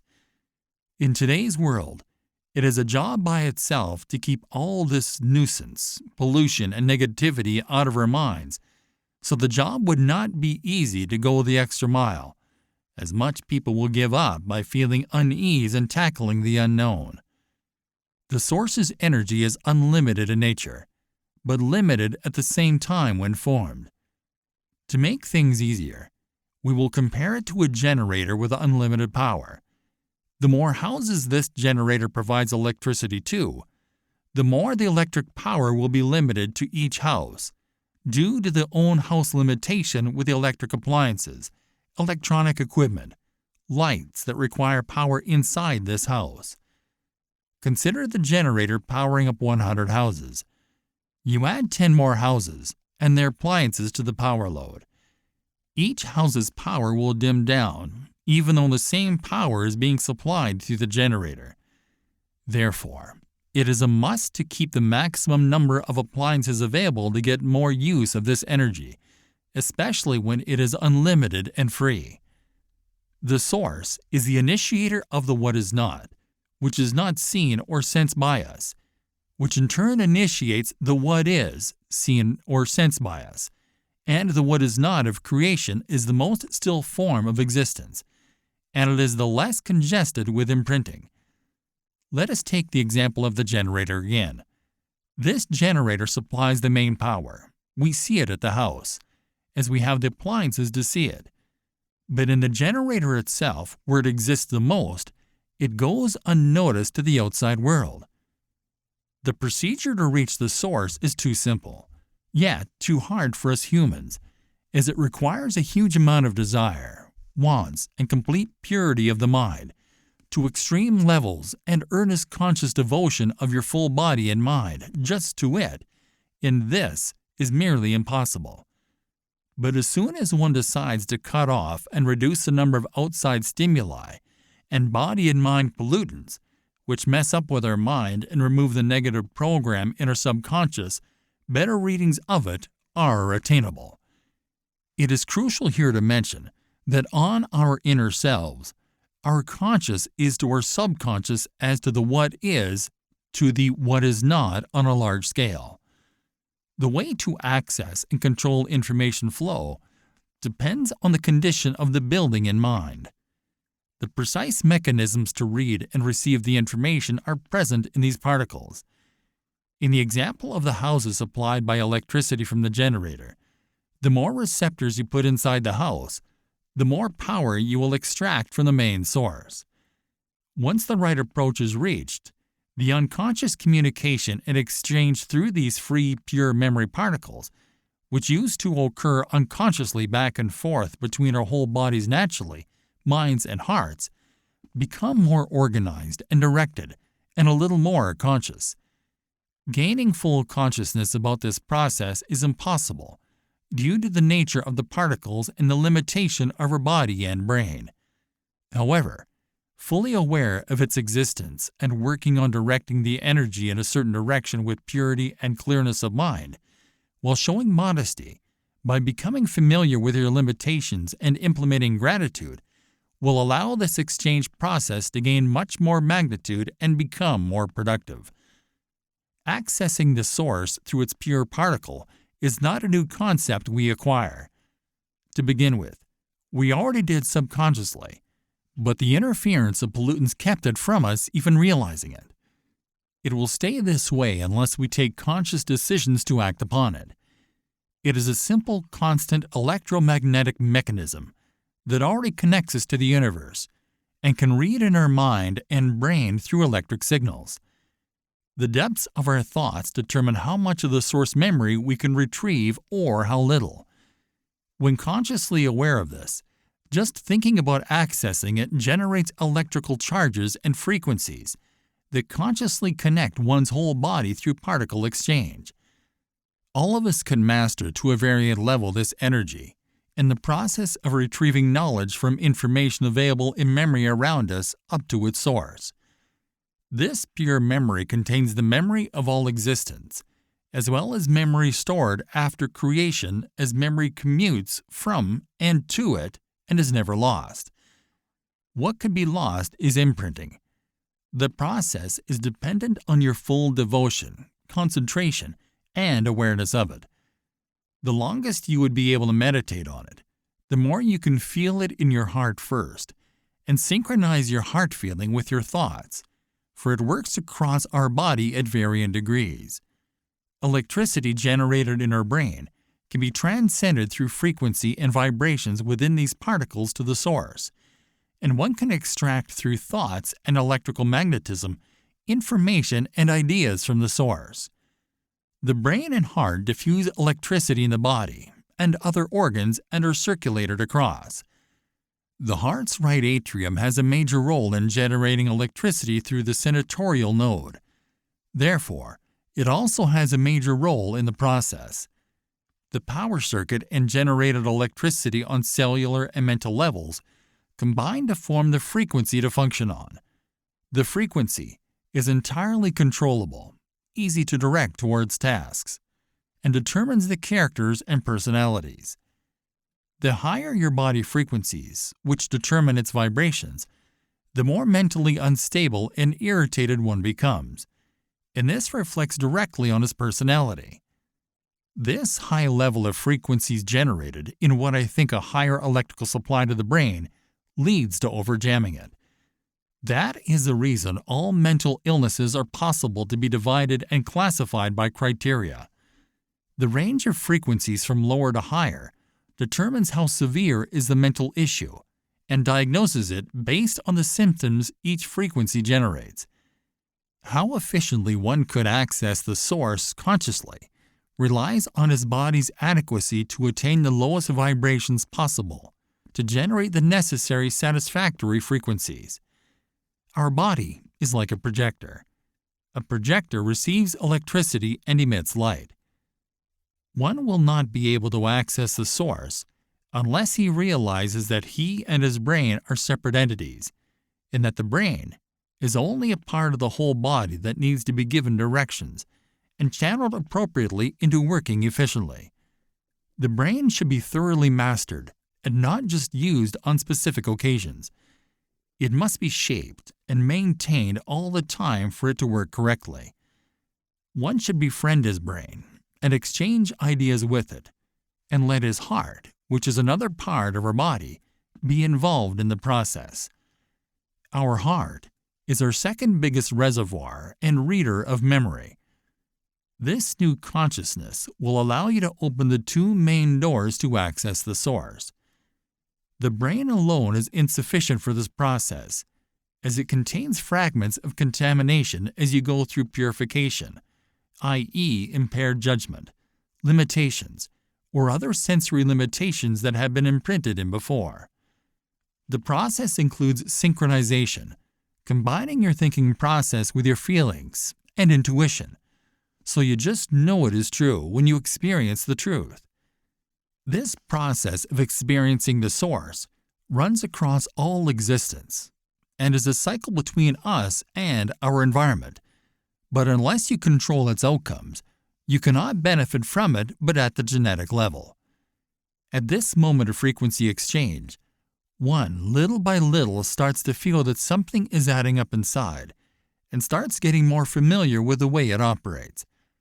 Electricity is the major player in the whole process, as it will activate the memory in our body and turn them into vibrations and frequencies that contain the pure memory particles. Free particles cannot be sent by us unless sent by us in bulk by these two means. We receive, vice versa, vibration and frequency at the source, and in our environment by decomposing in our body into particles through electricity. These channels work as such. This channel should be kept clear, and that is why all mind pollutants should be removed from your life, both body and mind, as they interfere directly in the process of converting electricity in you into the frequency needed to access the source. So, keep relaxed. Get the flow going. Joke a lot with a sense of humor. Look at your problems and smile. Your body fluids, cells, and hormones will regenerate and work as they should be. This pure memory at the source is intelligent in nature. It can be modeled by any means imaginable, primarily by different levels of other vibrations and frequencies that exist in the universe, and all around us, as it is showered in the what is not part of this universe, to keep life on the what is part ongoing. The frequencies obtained from the source, which are turned into lower frequencies in our bodies, will start boosting one's life, and little by little, materialize the actual powers they contain in one's life. It is a life-changing experience, as it will create a sensation of joy, happiness, gratitude, peacefulness, and a deep feeling of life being shaped in a way better form. Everyone's ability to control his reality would change, giving him modeling power over all what occurs on the inside and outside. Things you consider as disastrous for the future will alter in your favor, coupled with a strong feeling of helping others out of life's challenges, modeling life in a controlled way. Thus, our conscious knowledge about this process is essential, as without it, our unconscious will diffuse this energy in the majority on the cells and organs level, as the brain does not show a big need for it, as it is not needed as much in our thought process, since we are not aware of it, and is needed on the cell level. But conscious awareness of this does not work by itself without the unconscious being as bare ground, as the unconscious is what enables us, first of all, to establish the first connection with the source through our cells, organs, whole body, and mind, by creating a balance between the pure memory and genetic memory in our biology, and exchange information with it at all times. Genetic memory, pure memory particle imprinted with biological information, comes together to form our subconscious mind, read by the brain as such. Pure memory contains the memory of the Creator. It is responsible for all vibrations and frequencies necessary for everything to exist. Therefore, the Source contains the first formation which ever existed. This pure memory, through the frequencies and vibrations, is the initiator of all electricity and light which arises therefrom, to create magnetism which leads to the creation of genetic memory, responsible for the creation of atoms, which combine to form sensory memory, and therefore life, and leads to still memory which contains the traces of all the memories contained in each of the previous. These traces are our doors to access the universe, and they are like residue in whatever is living to stay connected. To elaborate more on these processes and how pure memory progresses from creation to our state of existence, it would be helpful to refer to the chart which follows, that explains how memory resonates from creation to become our life and what we experience within it.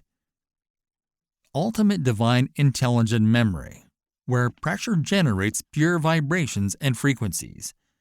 Next, pure memory at the source, electricity formation. Electricity is formed by higher vibrations and frequencies, traces of divine memory. Running memory, magnetism formation. Magnetism is formed by pure electricity, vibrations, and frequencies, traces of divine and pure memories. Next, genetic memory, atoms formation. Atoms formed by magnetism, electricity, vibrations, and frequencies, traces of divine, pure, and running memories. Next, still memory, life formation. State of existence through atom associations through lower magnetism, electricity, vibrations, and frequencies, traces of divine, pure, running, and genetic memories. Therefore, to attain higher levels of existence, we should reverse the process back, but also, higher levels suggest reaching growth in that direction. The first step to implement is starting to dissolve the old memories and habits on the still memory level, and consider all that is already acquired so far as negligible, no matter how broad this knowledge is. That will remove the limitations and the framing previously built in mind, and start relying more on the unconscious. Depending on the subconscious is a must, as a connection established with a higher memory limits is already running in there. Noting down all ideas that come to mind and all signals are the best way to do it. In this, you should not be interfering with the process. Try to correct yourself. Be judgmental about what you write, or try to make it look more comprehensible. Without thinking, one should be writing all that comes to mind without any interference in the process. A 1-month period would be enough. I believe an ample data sample would have been collected to be able to analyze. Set yourself and do objective scrutiny of what you wrote. Analyze your mind programs and determine the negative and positive impact of those thoughts on setting the direction of growth. Once this is achieved, starting to work consciously on the intruders would be a good thing to do, as you would start to correct your subconscious without even knowing it. After a while, one can discover how things change and guess the limits the brain was subjected to. These limitations are a direct consequence of heavy conditioning boundaries set by everyday thoughts and experiences for a long period. However, breaking the conditioning is a must, and new innovative ways of thinking and feeling should be implemented. Imagine a long piece of fabric produced for an extensive period, which must be unknotted and fabricated all over again. Such is the weariness of the goal of implementing newly acquired thoughts. Limitations are humans' worst enemy because they create false convictions and persuasions that nothing in someone's situation can be done and he is doomed. Whatever we have knowledge of things and how many we have experienced things, these are partial truths gathered in pieces from the world. They are usually self-limiting and contain a lot of untrueness, as they are based on partial experiences and out-of-context scenarios. A lot of what we believe is true can avail to us as false at a later stage in our lives, and this happens a lot in our lives when we think of something as real and discover later that we conceived things wrongly. Therefore, working on our limitations is the real key to get out of the box we have created and locked ourselves in. Getting above these limitations now would unleash a whole new world, where things are calmer and more growth prospects become possible. What is available as knowledge and information out there is unlimited, and what you could feel you know at one point of your life will turn out to be way minimal when you start knowing, as the more you become aware of things, you would realize that you know so little still. Breaking limitations is a major crucial task one should undertake, being the only way to reach higher levels of memories. Once one admits to himself and conceives that what he learned so far can be all wrong, the process begins. Most of our knowledge is conditioning, if then, and this would keep us restrained to small areas of activities, as it generates a lot of self-restriction in us by creating a variety of negative ideas and feelings like hesitation, reluctance, fear, and phobias, and all these are limits to our true ability to properly operate. At this point, one can start to realize the importance of having cleared his body and mind from pollutants. Most of the decontamination is to remove the mental and physical restrictions before this endeavor, widening the channel to advance higher, and will create and organize proper memory flow, running memory up to the source's pure memory stage. Now, one has entered the world of vibrations and frequencies, which is a silent world and requires total calmness, the total dimming of all our senses, and a lot of contemplation. Silence is not only a sign of respect in this context, but as an attempt to lower your vibrations and frequencies to become on the lower frequencies these higher levels operate on. As a first feeling, one can sense that the 3 memory levels overlap. They do at some level, as genetic memory contains traces of running memory, and pure memory to greater extents than the still memory we operate at. Still, with a lot of repetition and higher concentration levels, differentiation between each would be possible, as feeling the running memory would be a less enhanced feeling than when experiencing the pure memory. Unlike experiencing genetic memory, which is first an internal process and needs self-reflection, as atoms are what is most imprinted in humans, The other memories are more external, with internal interferences, and need more profound meditation. This would, with time, allow the resistance of our brain and genetic memory to break, allowing deeper reflection on the running memory and a feeling of separation from what is physical in our understanding to reach the pure memory in its primary form ultimately. It is a step-by-step process and takes longer to accomplish. When you attempt to reach higher memory, you will discover the traces of higher memories in existing memory and start understanding how much layered a human is. To conclude, we can say that memory throughout the universe is the same with different markings and purest forms with lesser markings. Pure memories combine throughout their spread in the universe in so many ways to create everything, whilst registering and embossing where they reach, without removing the traces of the origin or other subjectivities throughout the way. From its purest form to become the still memory we strive in, it is a very long way and a lot of recordings. So one must get a clear picture of these recordings to conceptualize the pure form to facilitate experiencing it. Pure memory, when the adequate frequencies are attained, travel at unimagined speeds which are not subjected to time as we know it. Thus, reaching the memory at the source when it occurs is immediate and would leave anyone in a very deep state of mind and with a feeling of immense gratitude, weightlessness, joy, among others. It is a feeling which cannot be described with words, as it does not belong to the dictionary we know, and that results from knowing that we would be testing the world of unlimited possibilities. The same magnetism, in a reversed mode of frequencies and vibrations, could be used to attract more memory from the source. You can either direct this memory through channeling, which is the most effective way. The indirect approach would be through a transition in the environment. As vibrations, frequencies could not reach the source effectively in some instances. They must be combined with other frequencies to magnify the effect. Whatever longing you stretch for an extended period and does not seem to materialize, know that transitioning it is the way to make it happen. Transitioning is when a part of memory leaves a particular atom in the body to join a higher frequency or vibration after it joins efforts with other memory particles from other sources to be directed to the universe. This can be a conscious action.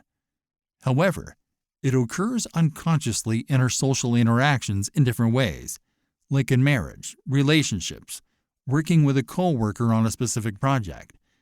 The process includes the transmutation of memory from high vibrations inside the body to lower vibrations outside the body in our environment, combining with other memories. Reverse transitioning happens when we are receivers of such memory. This memory is usually more imprinted, but with more immediate results. This transitioning is what creates around us layers of pure memory and different dimensions at the still memory level, which we sometimes confuse with the pure memory at the source, especially at the beginning. At this level, the memory at our still levels is pure. Still, with a lot of imprinting with many types of information from nature, people, and our environment, this is what creates life as we know it, and connects us to our environment in so many ways. We and our environment and the whole universe have melted altogether and differentiated only by the imprinting in each. Human beings constantly exchange memory with each other and the environment. One of these exchanges is the respiration process, which involves inhaling oxygen and exhaling carbon. However, we never pay any heed to the process. It involves atoms of pure memory when inhaled and exhales back the same atoms combined with memory toxic to our body. Cells are replaced in our body to build new cells through different memory particles and get rid of the old pure memory particles of the cells dying off and turning to pure memory again. The unlimited exchange of memories is the basis of existence in the whole universe. This memory shape makes it complexity, vibration level, the amount of memory present at a certain place, and its magnetism. That allows memory to bind together, resulting in a human, a tree, a dog, or a table. Therefore, this is crucial in getting how this transmutation is an integral part of reaching and connecting through higher levels of memories and frequencies until reaching the pure memory at the source. The big picture is a big unseen web that surrounds us, full of different types of atoms and free memory, in unlimited amounts around us that go unseen, unfelt at most shades, and remain non-existent in us unless we become aware of them. This web that humans, all elements, other atom gatherings are all made of and in constant cyclic exchange of memory with, is life running through everything, us, the air, animals, our environment, and the unseen world this memory. It is a circle that models everything, and that we can also model if we get more conscious of it. Remember the army of trillions and particles within. Currently, you are managing them all on different levels, while working on boosting and directing them. So, now would be the time to let all this memory boost run in unlimited power in the direction you have set.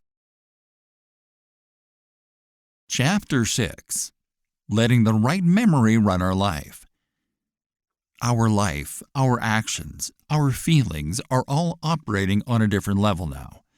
The unconscious mind is registering new supplied memories and information contained therein, based on a filter now, created by our consciousness, which lets all that is not needed out and provides us with a higher form of energy of more pure quality. The adequate memory for proliferation is being added and stored throughout our entire body and our life.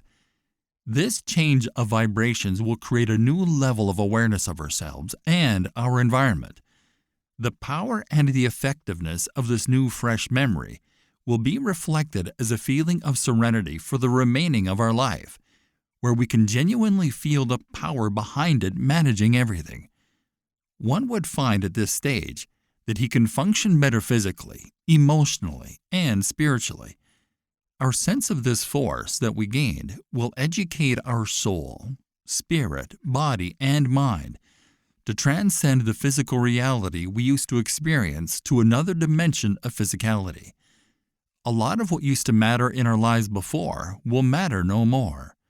We now have gained a sharp, deep focus on more crucial things that are conscious or unconscious neglected for a long time in the past.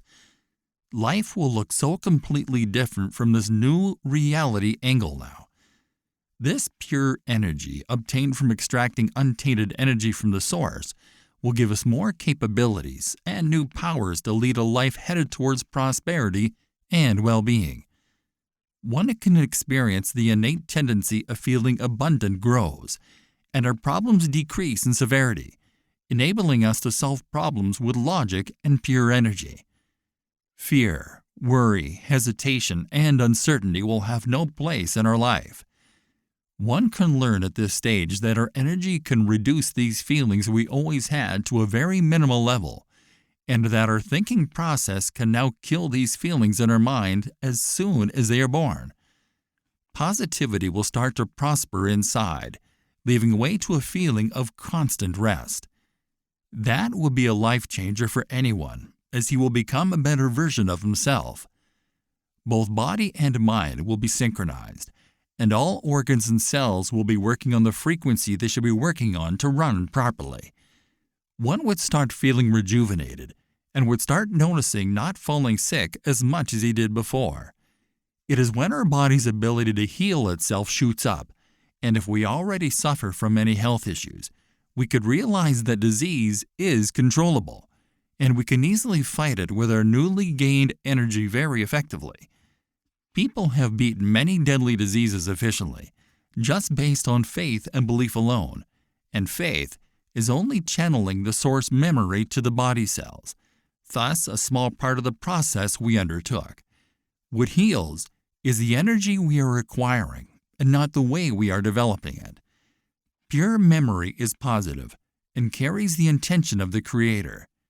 Therefore, being mindful of it and channeling it properly to our body is a daily task we should endeavor to maintain to keep proper mental and physical health.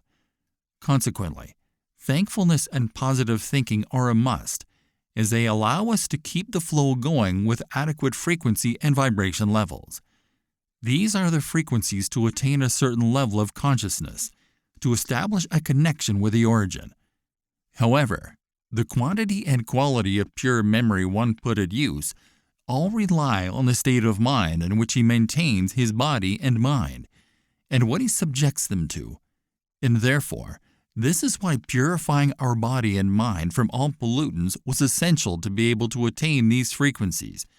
But what is more important is succeeding in upholding this for good.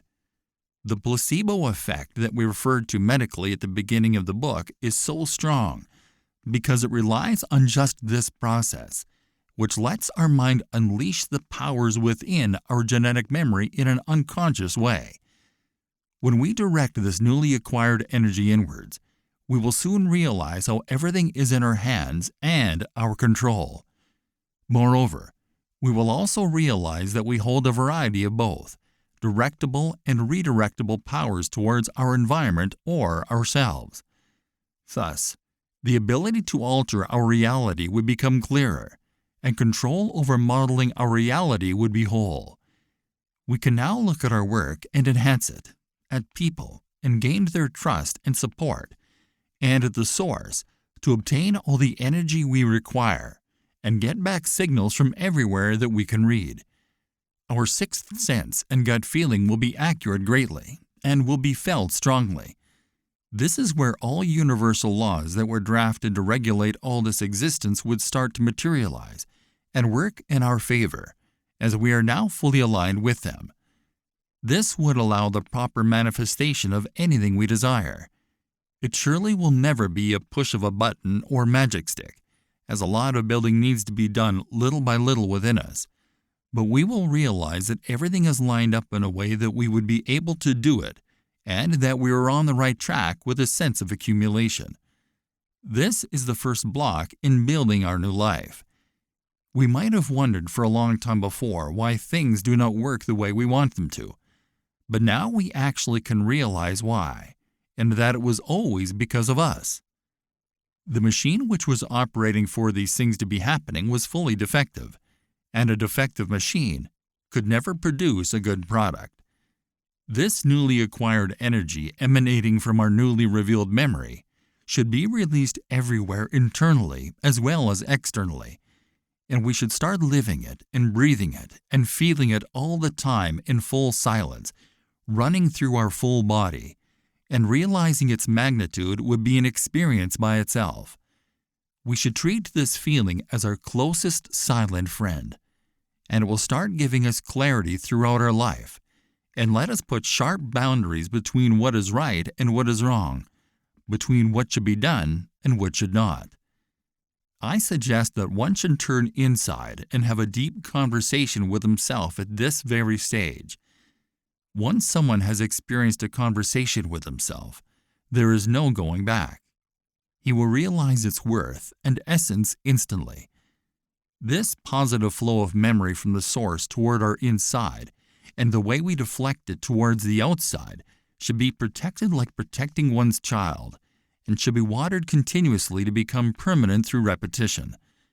Subjecting one's senses to positive stimuli would be vital at that point, to start noticing all the beauty around us. One will discover at this stage that the most beautiful things are kept in the minor things and the simplest matters. This keeps the flow of this pure memory ongoing, and even if its levels get low, the lowest it gets is still a pleasant feeling to have. Once the flow of outside in and inside out is established, one will find himself directing this energy to real-life goals in his life. This flow will allow him to focus on major things that he always chose to keep dormant, and remove all fears or hesitations that might have held him back before. The surge in energy galvanized by pure memory empowers us to draft the right vision to direct the efflux of energy towards something valuable and more important. Good habits will become a daily routine, and one should feel that this once shattered person here is back whole again. The good thing about this energy is that it carries persistence, devotion, commitment, and strength, which we all need to undertake anything fruitful, like a certain project to begin. This ability to see a finite vision for life would become a good addiction and the basis of a more fruitful path that we will be hooked to and seeking on living as per this new arrangement of thought and energy levels. Some days, we could wake up feeling low on this energy. I believe this is because our subconscious mind is still not thoroughly purified by old energy and due to genetic memory. But for as much as needed, and especially in the beginning of your new you journey, maintenance of this energy and its flow that is done daily should allow us to recalibrate quickly. Some days could pass, feeling the constant need to spend the whole day lifting oneself. Still, little by little, one can discover that the earlier in the morning he awakes, if the adequate time to do so was spent, his whole day would have much different results, and the time needed for the uplifting experience is drastically reduced, as he will be able to maintain a good feeling throughout the day with minimal input. Maintenance of the flow is done by restricting all stimuli from interfering with our state of mind. The only way to achieve this is by having a moment of silence and by affirming to ourselves how great life is, by self-reminding that everything needs patience and appreciation. To do so, one needs to feel a connection by heart. It has to be genuine, and it has to be felt deeply. Some motivational and uplifting videos can also help elevate our mood. Once one succeeds in reaching this vibrational level again, his day will be set to run on this frequency flow, irrespective of the events that happen to be good or bad. The frequency and vibration reached will start determining one's faith by the voltage this experience generates at the atom and molecular levels, in the way everything is now aligned, and all focused on achieving a certain set goal, which is first happiness and prosperity. Productivity will increase, and minor inconveniences that once played a major role in one's life will vanish. Therefore, our achievement and success will be guaranteed, and we could use this technique to achieve anything we desire and manifest all that we look for. This is the real trigger to successfully attract peace of mind and abundance to our life. There is usually a real misconception about how universal laws work, or how they are put into effect, which traces these laws to just showing a genuine desire or belief in one's mind, and the universe will create and provide what is believed or asked for. Still, after getting familiar with these laws and through experience, one could discover that this concept of thinking and focusing on things to get better is very limited in nature and is doomed to fail if not kept within a more significant framework. Some laws will not work and do not work for most people because they don't create the proper environment for them to work and do not apply the complete process, which is a complete lifestyle, rather than bits and pieces from here and there. While some laws, like the law of cause and effect, can materialize in fractions of a second. Laws such as the law of reaping and sowing imply seasons. So does the law of attraction and many other laws. However, there are a few laws I do not believe in. For instance, the law of duality or polarity, as I believe these are created at our skill level, reflects our life's good and bad conceptualization, while life is directed towards prosperity in all means, and only genetic memory renders it unpleasant and hinders it. Genetic memory is vital, as it renders it impossible to have any proper clear image on a defective or broken down TV, no matter how much we try. We must fix it first, and then start adjusting the brightness, colors, and image or movie we want to watch. It is only after implementing a whole procedure of purifying your mind and body and getting rid of the wildness of our survival modes and being able to connect with the source and let the source memory run properly in us that we can start applying laws bigger than us in our lives and succeed. One should find this balance between him and his environment and the source to be able to flourish. All purely rely on the attraction and accumulation of the appropriate nutrients for our bodies, souls, and energies. And to do that, we should become magnets that attract and do not repel. Moreover, if one's magnet's energy is too low, it would not be able to attract anything. To elaborate this in our context, one must obtain adequate levels of energy from the source, pure memory, in a purely internal and external melee, and be able to redirect this energy back to the source and to his environment, with what he desires for things to work the way he desires. Therefore, keeping our body working on this pure type of memory is crucial. As soon as we experience this pure memory's imprints, we will learn that all the laws, from the law of divine oneness to the law of vibration, karma, cause and effect, polarity, rhythm, action to the rights and wrongs are all interrelated and derived from the same energies at different levels. This is because pure memory particles, which are the only constant in the universe, are the building blocks of everything in it. It is a constituent of atoms of all matter, and is abide by the same big law, from wood to electricity to humans, and can be partially shifted from an atom to another freely, depending on the ability to understand and deal with it. This memory has the full ability to model or alter any course of action or desire into material things, and turn the what is not into the what is, or the what is into the what is not, in splits beyond time or any mathematical equation. Whether for good or bad, whatever we use it for at our level will be magnified to an unlimited scale, and will begin to prosper and multiply in and out of one's life. Putting negativity in it is not a good idea, though. Moreover, polluting it with bad imprinting will lower its effects and increase its frequency, so energy will be lost in that vibration.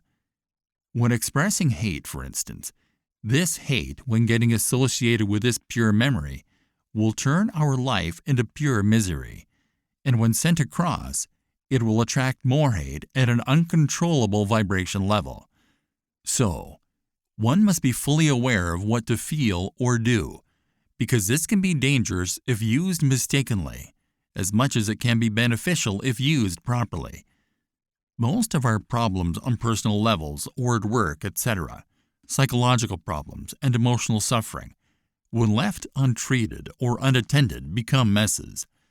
All problems, illnesses, etc., are related to one of three issues related to this pure memory when running in our lives. The first being unable to connect to the source, and the energy needed for these to subside is not available in our body, and chaos reigns.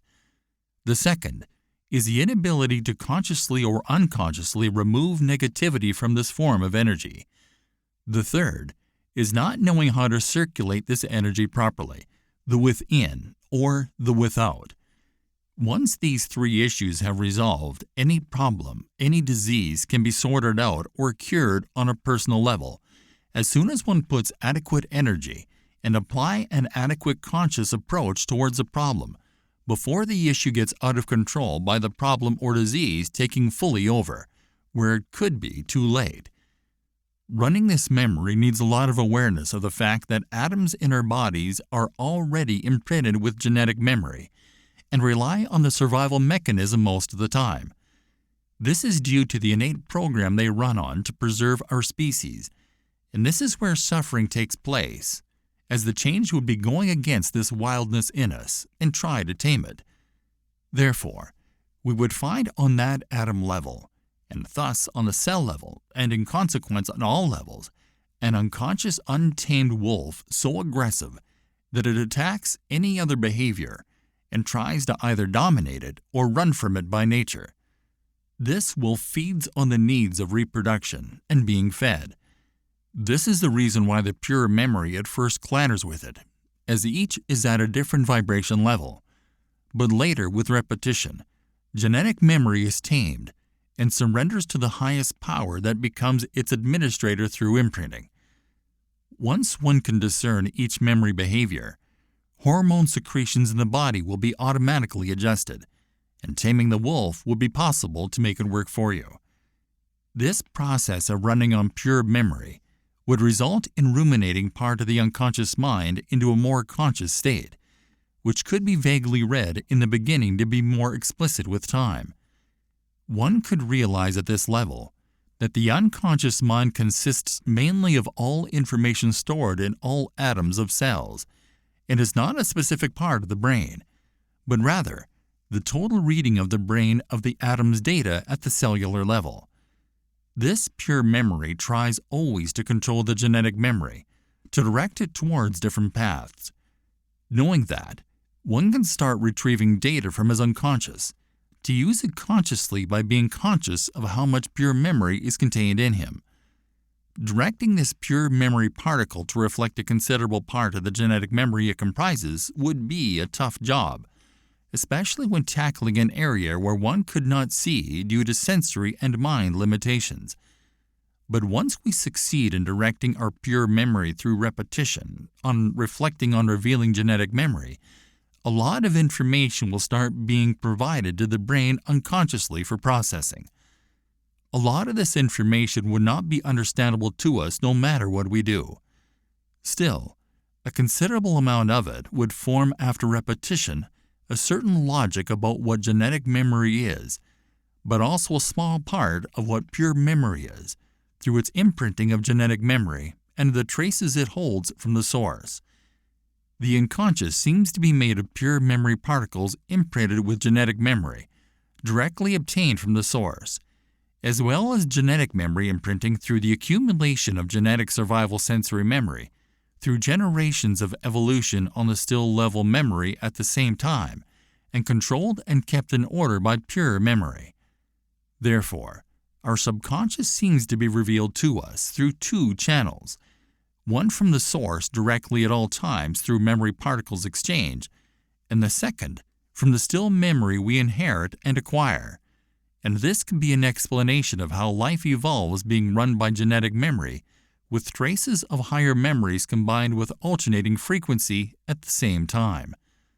Thus, we humans run on pure memory from the source, acquired by memory accumulation in our genetic still memory and genetic memory, shared by our ancestries at the same time, where other types of creatures that are less complex, as well as all elements, run on only genetic memory, with traces of higher memories, and are less able to accumulate pure memory directly from the source, but mainly traces of it, and minor direct source energy. This might explain the freedom of choice humans have, not being bound to a set program, but rather to one which is limited in nature, and the second being nearly blank, only imprinted by memory from the source that can be imprinted with the choices we select. A tree cannot become but a tree, as it runs on only genetic memory on the still level, with the program from the traces this memory has from the source. So it is a dog. Pure memory particles from the atoms, which form in turn the molecules, which form the cells, which form the organs, which form us, are all said programs from genetic memory at the skill level. So is our brain. However, the fuel that makes our brain and some other parts operate in the way they do is a combination of the genetic memories, the source, pure memory, and the still memory. That could explain our ability to radiate in return memory particles from the within to the without, and to channel these particles back and forth from the without to the within consciously. As such, the thinking process is an inefficient process by itself if you take it out of this context. On the one hand, if thoughts were not stored, organized, linked together, and grouped correctly, they would not be able to take us anywhere far. On the other hand, if it was not channeled directly to higher memories, it also would take us nowhere, as our thoughts would stay on the vertical level only within the framework of still memory, where possibilities are minimal. This would intersect with what all religions preach about having a body and soul, where genetic still memory is referred to as the body, and pure memory received from higher memories is referred to as the soul. Conclusion. The world we are living in is a miniature world that mostly we cannot see, with the scale going higher for more significant elements formations.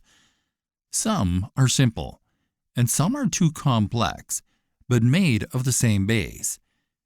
We have created all kinds of names for the different forms and shapes, but it all gets reduced to one. I do not know whether any living form can see these particles filling around us in its free particles form and have a better sense of it. But I believe if they would also be unseen and non-existent to us. It is a must, though, irrespective of our ability to see or sense our real world, to keep all our memory particles aligned inside of us. That will allow us to live in harmony with this particle world in our universe, and in us, in the purest form possible, to boost our human existence to its unlimited potential, and be able to experience our lives in a proper, more organized way. We are like seeds planted in our environment, from the air we breathe to the people we deal with, and have already in use since birth. And through the memory particles, we gather the product of our life experience of what we would become.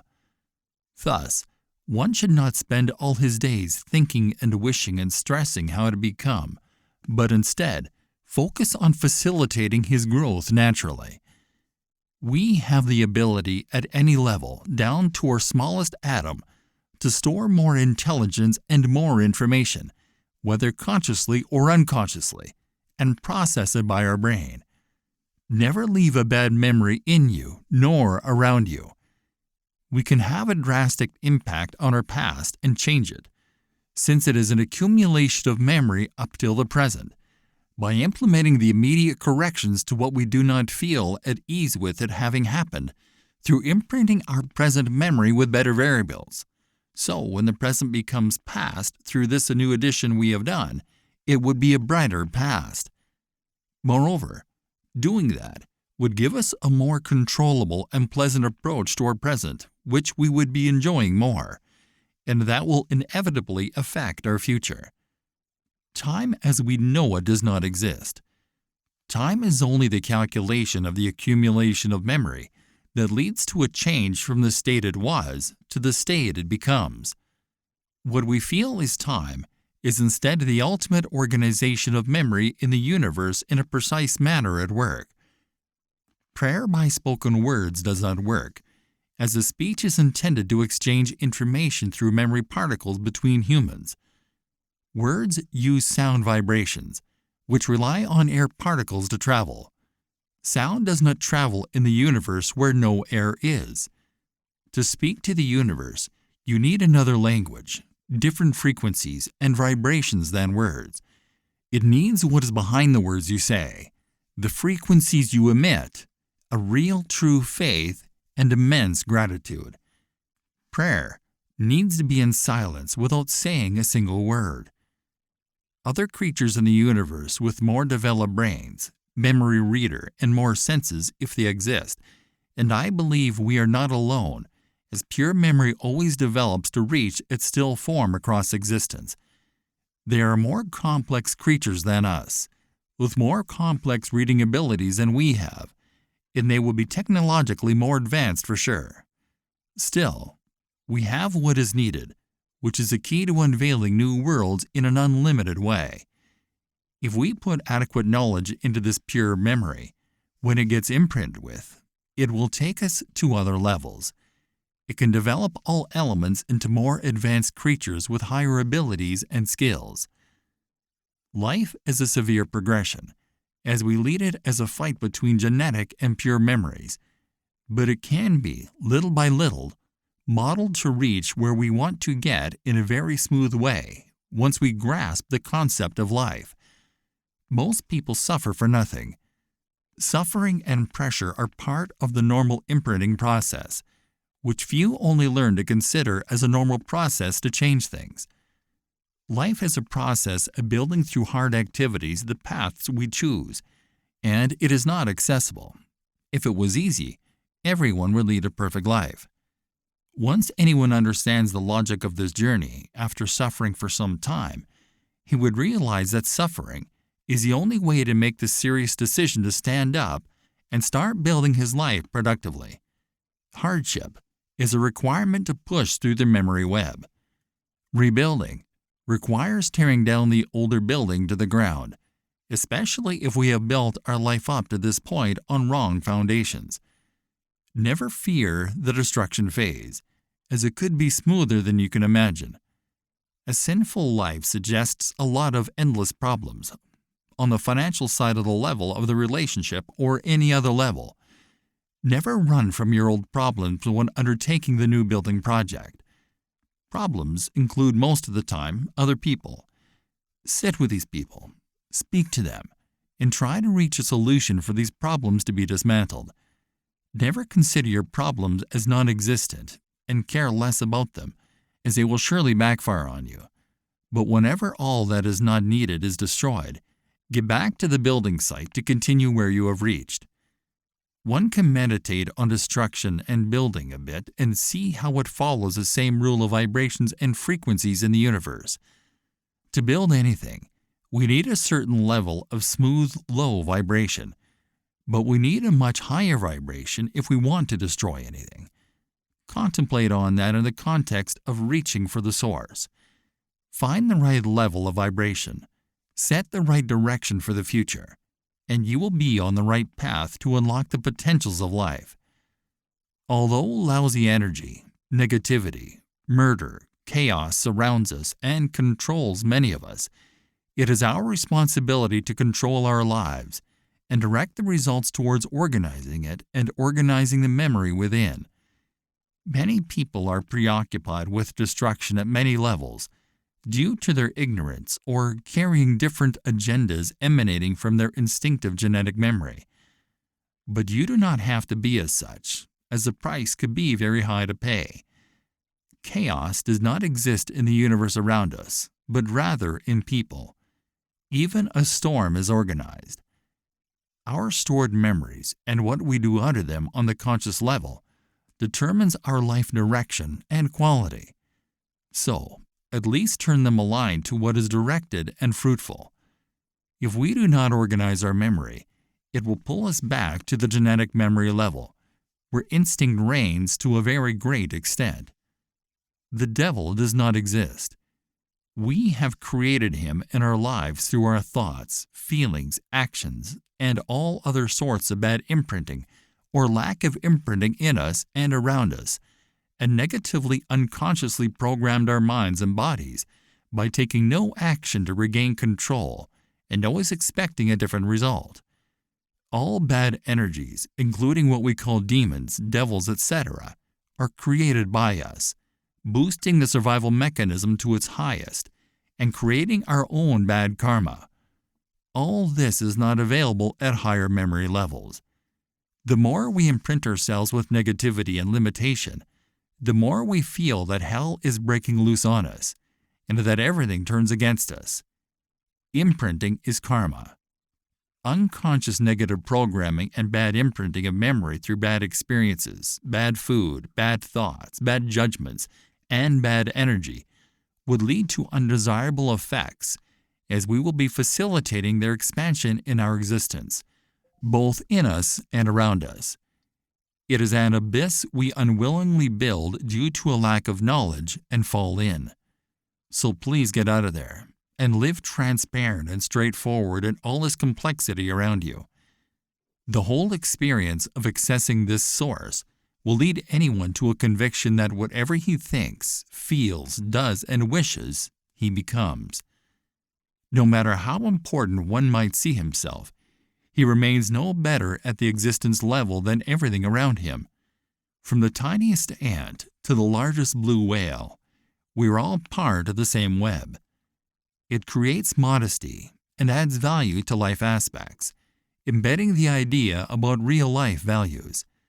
That will enable you to appreciate the beauty in the tiniest of things, and such values inculcate a practice of living abundantly with less. When one adds value to himself, all good things will get attracted to him, and he will find himself leading a peaceful life in the real sense without even asking for it. Respect people, so you can be respected in return and show gratitude to all around you to get it back multiplied. This book does not suggest that we are living inside a hologram nor software. Still, we are rather living in a big web of existence run by extremely tiny memory particles added to constitute life as we know it, and which we can access and alter at any time through electricity in our body and brain to benefit from it at our human level to the highest capabilities. However, most of us choose not to stay in the center, where our comfort zones are. We might have realized it before, but we have been given custody of an unlimited power consisting of trillions of cells made of trillions of these particles, which we are taking for granted, and live life as they do not exist. Unleash this power. We have been blessed with it into the universe.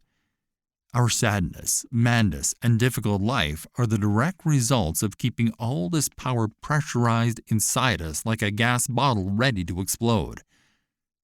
To conclude, I kindly suggest that we look at the memory graph every day and thoroughly analyze it and contemplate it. I do that and discover day by day that with all our current technological levels, we were still unable to this point to sense reality as it is. It is truly so simple, yet too complex and undetectable. What I fear the most is humans attempting all the time to play with knowledge and reality and try to control it. For I know for a fact that the technology we have could reach a point where we can upload ourselves into a computer to be downloaded somewhere else. We already are currently doing so for some types of memories which are contained in us. However, we do not have the technologies to store other types of memory, such as biological memory. I hope we do not tamper with that a lot and let nature take its course, at least in what concerns us and our well-being. The good news is that although we can access memory at higher levels and receive a memory from higher levels, no matter how much we interfere as human species with this memory, we are only able to alter things at the still memory level, only where all memory reveals itself and where we can only hurt ourselves. This would affect humanity for sure, but the larger picture would still be there, unaltered regardless of our existence. There is no secret to success. There is a system to success, where organization and devotion should prevail. Life is a big construction site with pure memory being the whole. So one should start using its constituents of particles to atoms in building proper thoughts and ideas in a systemic way to imprint, impact, and expand what is around him, and rely on proper association and dissociation of this memory in a fruitful, productive way.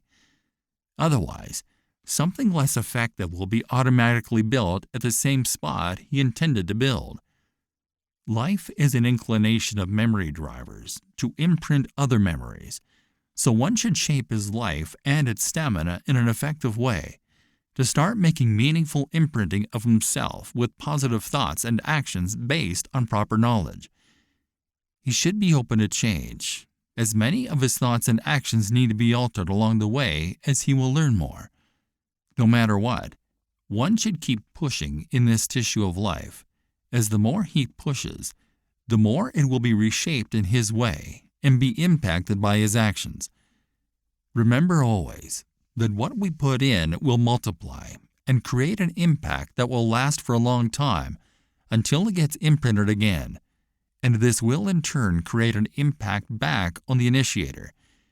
If, however, one wants to destroy his life, he can take opposite directions and start creating evil, which will multiply in and return to visit him one day. Existence always has a way to correct itself. Even if we watch the world today, we can notice a tendency for negativity and evil. It is self-destruction for those who expand it when putting in this equation called life. Moreover, all the above being said, it is evident that there is an ultimate programmer and designer of all this. We can name God if we deem it proper. I cannot define him in a single word. as all these memory particles that create all that exists and emanate directly from Him and are part of Him. Determining what becomes what and how this memory is put together to become existence is a very complex yet organized task. Without such a force, all will collapse. We are made of divine particles, vibrating at specific frequencies, so we must try as much as possible to keep it the way it is. Moreover, this emphasizes the importance of faith in great creative power in our lives, and how it puts us one step closer to this divinity, and we try to run from it, as we have tendencies through broken knowledge to even run from ourselves. This book is not a science fiction book. Little by little, one can discover the adequacy in the information contained herein, and science will prove it down the road. Our reality is real, but is always a partial reality because of the broken realities that are out there. It is always good to start a big self-review and pinpoint the conditioning we are subjected to. We are tailoring reality to what suits us best, and this is not real. What fits us is not reality. What fits us is just an excuse we give to validate our ignorance and limitation. Even the mathematical equations we have worked hard to discover and put through humanity are designed to suit our human level, and they are not universally correct. Some might be tailored to facilitate our life, but if we take the human element from it, they would be partial. Even 1 plus 1 on our reality level is not equal to only 2, unless we take it to the ultimate truth level. This pure base memory. 1 plus 1 on any other level beyond this basic memory could be equal to any number, including 2. But our partial knowledge makes it equal to 2, regardless of variables. For instance, 1 human plus 1 human equals 2 humans, thus 1 plus 1 equals 2. But also, 1 human plus 1 human equals 2 heads, plus 2 torsos, plus 4 arms, plus 4 legs. Thus, 1 plus 1 equals 12, which is also correct. But also, 1 human plus 1 human equals 2 heads, plus 2 torsos, plus 3 arms, plus 4 legs. Thus, 1 plus 1 equals 11, which is also correct if one of them has lost his arm. Also, 1 human plus 1 human equals 60 trillion cells plus 60 trillion cells. Thus, 1 plus 1 equals 120 trillion, which is also correct if our cells are correct at 60 trillion. We can keep going on with this formula to reach any number. The number of possibilities for this would be unlimited. Any creature, whether us, a chicken, any matter or element in our existence, considering our divisibility on so many levels, whether on the atomic level or on any larger and smaller constituent, will all remain subject to limits. All remains partial and subject to association and dissociation, unless we reach the ultimate non-dividable unit, the pure memory particle where lies the ultimate truth. However, our thoughts and actions can extend these limits much farther than our bodies and environment. So, work on expanding yourself beyond what you sense, feel, think, or see, because reality has more to it than you can imagine. It does not matter if you are a doctor, a physicist, a chemist, or a researcher to realize the importance of the shared information. You just need to be a human, ready to investigate and analyze. This book is direct imprinting extracted from the source over a considerable period. The knowledge herein was accumulated in stillness and deep silence. Knowledge is huge and can be acquired once you have the will and the devotion to do so. I acquired some, which I still consider minute, and if I did, anyone could also do it. It is a mining activity, but it is worth the effort. All this universe is one big tree where everything is interconnected by memory exchanges at all levels, more rapidly and subtly than even the mind can realize. Hence, at least at the branch level on which we live, let us make it a better place, for each and every one of us. On the last note, if you look in the mirror, you could realize that you are a defined entity with a special appearance as your reflection on it suggests so. Still, if you mentally zoom in, you could realize that you are divided into smaller parts, being your organs. Zooming in again, to realize that you are an even more divided person into cells through this acquired knowledge. Zooming more, you will realize that you are even more divided into atoms. Continuing this process will result in you reaching the true nature of this mini world and sense how particles smaller than anything one can dream of gather to make life. If one meditates on how reality truly is and not what he always perceived, he can then realize that real life is not the scene outside, but rather all that lies beneath. You are you, but most importantly, the you beyond you, and made of an unlimited number of smaller particles than you can imagine, matter that not even the most current advanced technology can even sense, weightless and non-existent in our norms, yet material and total in the existing norms. Thus, you are a universe by yourself. You are a single body with different combinations and shadings of unlimited trillions of life particles. At this level, where the realization comes to your mind, zoom out to all your environment, including its emptiness, and feel it on the same dimensions and levels with all its different shades. Then you will be able to apprehend how everything is interconnected at the primary level, with different vibration layers expanding out of this base. Please keep in mind that when this memory fades at our still level, as all that associates is doomed to dissociate, and when this memory is unable to bind any more together, as the purpose for which it gathered is accomplished and became obsolete, and when we scatter back in the universe, back to our original particles' untied form, try to have your memory in its purest possible form, as a part of it could join the divine intelligent memory, and another part would still be present where you make a difference in this world, even if you as a defined entity cease to exist. Try not to leave and leave behind bad memories. Everything stays, and everything is being kept and registered through imprinting in many forms, even your actions. Afterward, the you beyond you needs your attention. It wants you to take care of it. These basic changes necessitate the ultimate transformation of your life. The book is your guide on how to lead the life of tranquility in this otherwise disordered world. Expanding the vision about the reality of life and being authentic about how we are conditioned to live is what will reveal to us prospects of life never being ventured before. While we all may live in different parts of the world, do different jobs, and work in different fields, somehow we all are in the desperate lookout to change our lives. So, next time if someone says, "This is how the world works," stay calm and continue with these changes. The treasure of finding the you within awaits your acceptance and efforts on reformation.